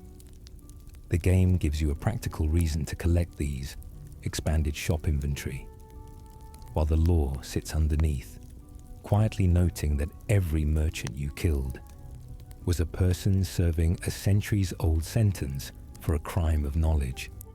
They knew something the Golden Order did not permit to be known, and the punishment was a wandering existence until death, and then possibly beyond, the bells marking them as cursed and outcast wherever they went. The Deathbird and the Grace that fades. The Deathbirds that patrol specific areas of the lands between at night are connected to Marika's role as the Erdtree's shepherd of souls. They are described in item descriptions as birds that deliver grace, sacred creatures that traditionally guided the faithful toward the Erdtree's embrace. But in the post-shattering world, something has gone wrong with them. They are hostile, massive, and clearly corrupted from whatever their original function was. The Night Sacred Ground in Nokron holds imagery related to their original, uncorrupted form. Gentle birds carrying people toward divine light. The Deathbirds you encounter on the surface are what those birds became when the system they served broke down. When the Erdtree's grace stopped flowing cleanly, when the cycle of death and return was disrupted by the shattering, the birds that served that cycle became something that the disruption warped. They still patrol, they still respond to the same triggers, Night, exposure, proximity to sites of death. But the purpose that gave their patrol meaning has fractured, and they carry the fracture in their behavior. They are, in a sense, bureaucrats of a collapsed institution, still performing their rounds in a building that no longer exists. Seluvis and the puppet beneath the puppet. Preceptor Seluvis, one of Rani's servants in her rise, runs a secret puppet-making operation. He brews amber drafts, a potion that converts living people into docile puppets that he controls, and collects them in a hidden laboratory beneath the ground near his tower. He attempts to use the player as an unwitting agent, trying to get you to feed the potion to Rani herself. He fails because Rani is immune. His death is synchronized with the death of Pidia, an Albinoric servant who worked for the Carian nobility and whose own death was caused by his own puppets. The synchronization of their deaths, combined with a note found in Seluvis's laboratory reading Seluvis's puppet, "Do not touch," implies something extraordinarily unsettling. Seluvis may not have been the master of the puppet operation at all. He may have been Pidia's puppet, someone who believed he was running a collection while actually being controlled by a more obscure operator. The puppet master, who thought he was pulling strings, was himself on strings. His entire project of domination and collection was potentially the execution of someone else's agenda. In a game about being used by powers you don't fully understand, Seluvis is the character who most fully embodies the comedy of that condition. The manipulator, manipulated, certain of his own cunning to the last. The dragon that guarded the gate of divinity. Fortisax, the ancient dragon who bound himself to Godwyn after his soul death, is not the only ancient dragon with a significant lore role. Lanciax, an ancient dragon who appears as a world boss in multiple locations, is noted in item descriptions to have fought alongside Radagon. Not against him, but with him. The ancient dragons, despite predating the Golden Order and belonging to a tradition the Order never fully incorporated, had individual members who chose alliance with specific Elden Lord figures. Lancix's allegiance to Radagon is particularly interesting because Radagon was both a champion of the Golden Order and secretly Marika herself. An ancient dragon chose to follow the man, who was also the goddess, forming a personal loyalty that crossed the boundary between the old world and the new one.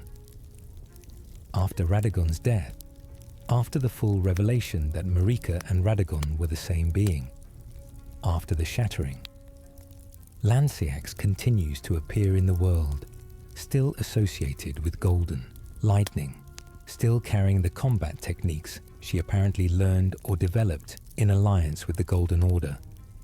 She did not return to the dragon's old tradition when the human order she had joined collapsed.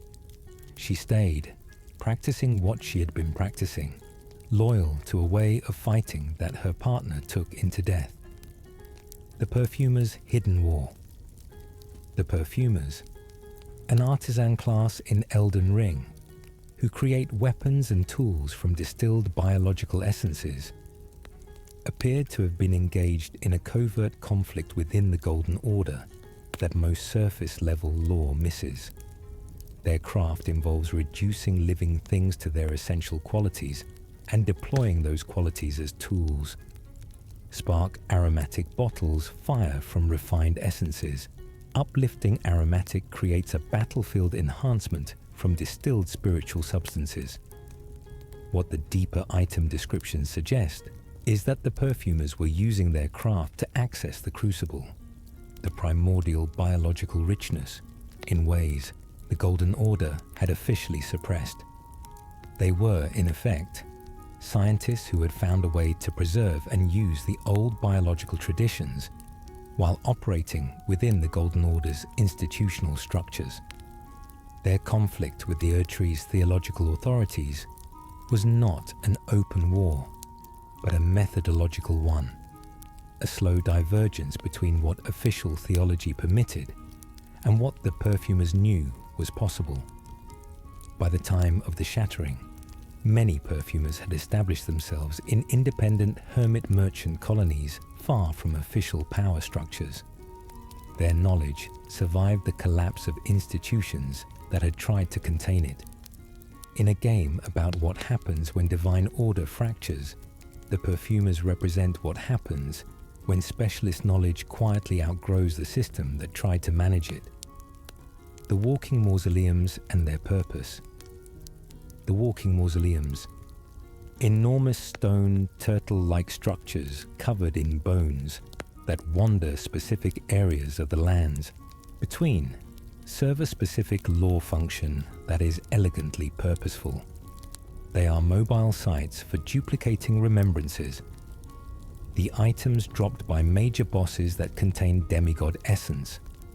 By visiting a walking mausoleum and purging the bones from its exterior, you gain the ability to duplicate one remembrance, creating a copy that lets you access both of the weapons or incantations the remembrance contains, rather than choosing between them.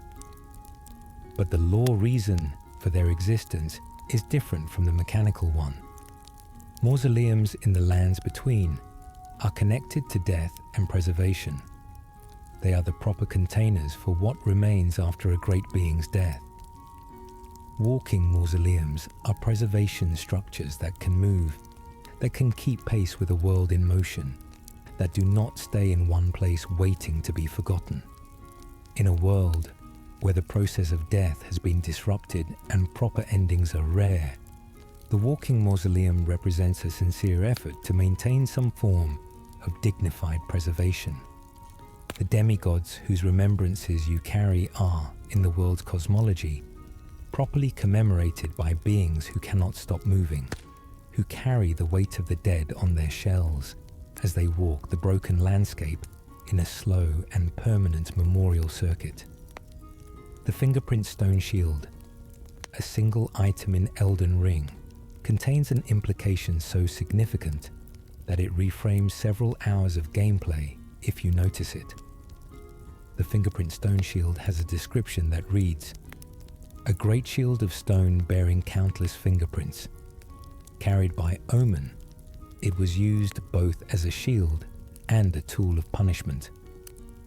The fingerprints on the shield are human fingerprints, the prints of the people who were confined in the subterranean shunning grounds, pressing against the stone that imprisoned them. This is the shield that Omen guards carry in the underground dungeon, where Morg and Morgoth were imprisoned. It is both their defense and their instrument of violence. The shields used to protect the prison and discipline the prisoners bear the permanent record of the prisoners themselves. Their hands are encoded in the very stone used against them. The Omen who carry these shields and the prisoners who left their marks on them existed in a relationship of mutual marking. The guards were also, in some interpretations, former prisoners or Omen themselves, pressed into service as enforcers of the same system that condemned them. The shield is a small object that contains a complete description of institutional violence, how it uses the oppressed against each other, how it marks everyone it touches. The Albinorics and their 2 generations. The Albinorics are artificial humanoids created through a technique that the Carian scholars and Raya Lucaria had developed. They come in 2 distinct forms. First generation Albinorics are pale, vaguely frog-like, with unusual lower body characteristics, and tend to appear near water and underground. Second generation Albinorics look almost entirely human, paler, with distinctive hair colorations, but otherwise indistinguishable to casual observation. The distinction matters because the 2 generations represent different stages in the craft of creating artificial people. The first generation was created imperfectly, the technique still being developed. The second generation represents a near perfection of the method, so complete that the resulting beings are essentially human in every practical sense. The question of what that means for their status, whether they have souls in the Elden Ring cosmological sense, whether they are entitled to the grace and the cycle of death and return that natural humans receive, is not answered by the game. The Albinaurics exist in a theological grey area that the Golden Order's administrative categories were not designed to accommodate. They are people who were made rather than born, which is a distinction that carries enormous weight in a world where divine origin determines nearly everything about how you are treated. The Cuckoo's Nest of Renala.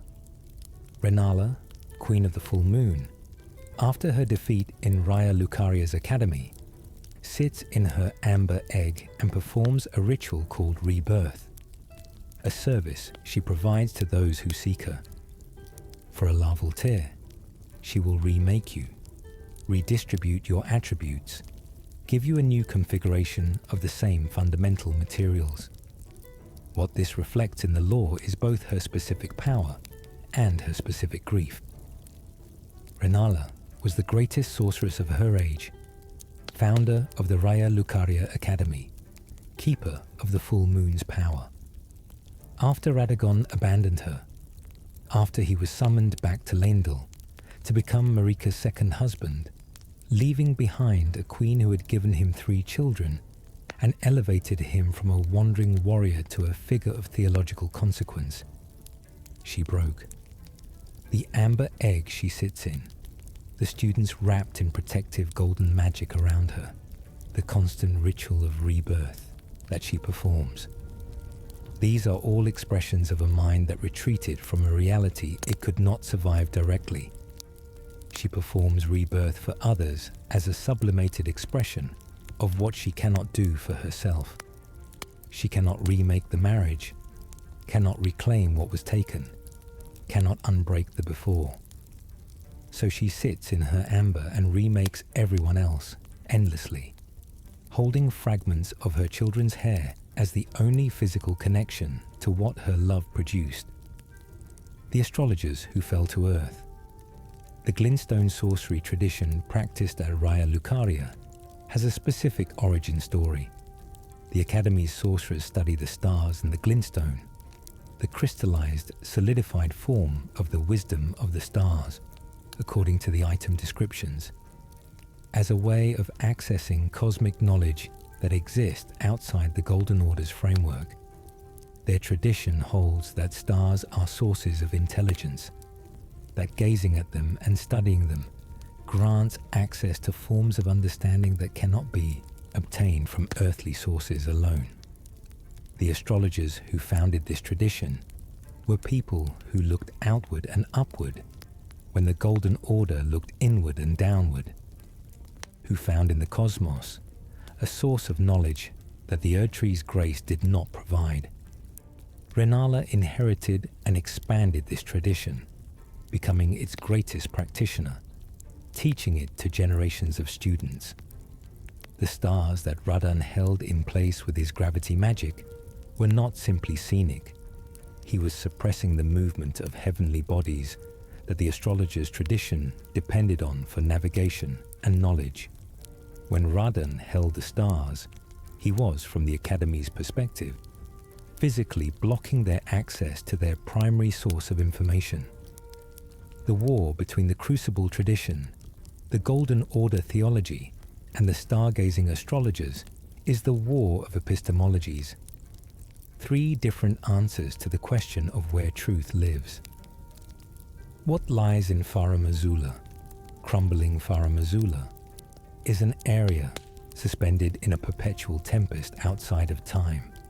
Stone ruins floating in a stormy sky, somehow outside the normal flow of the lands between's causality.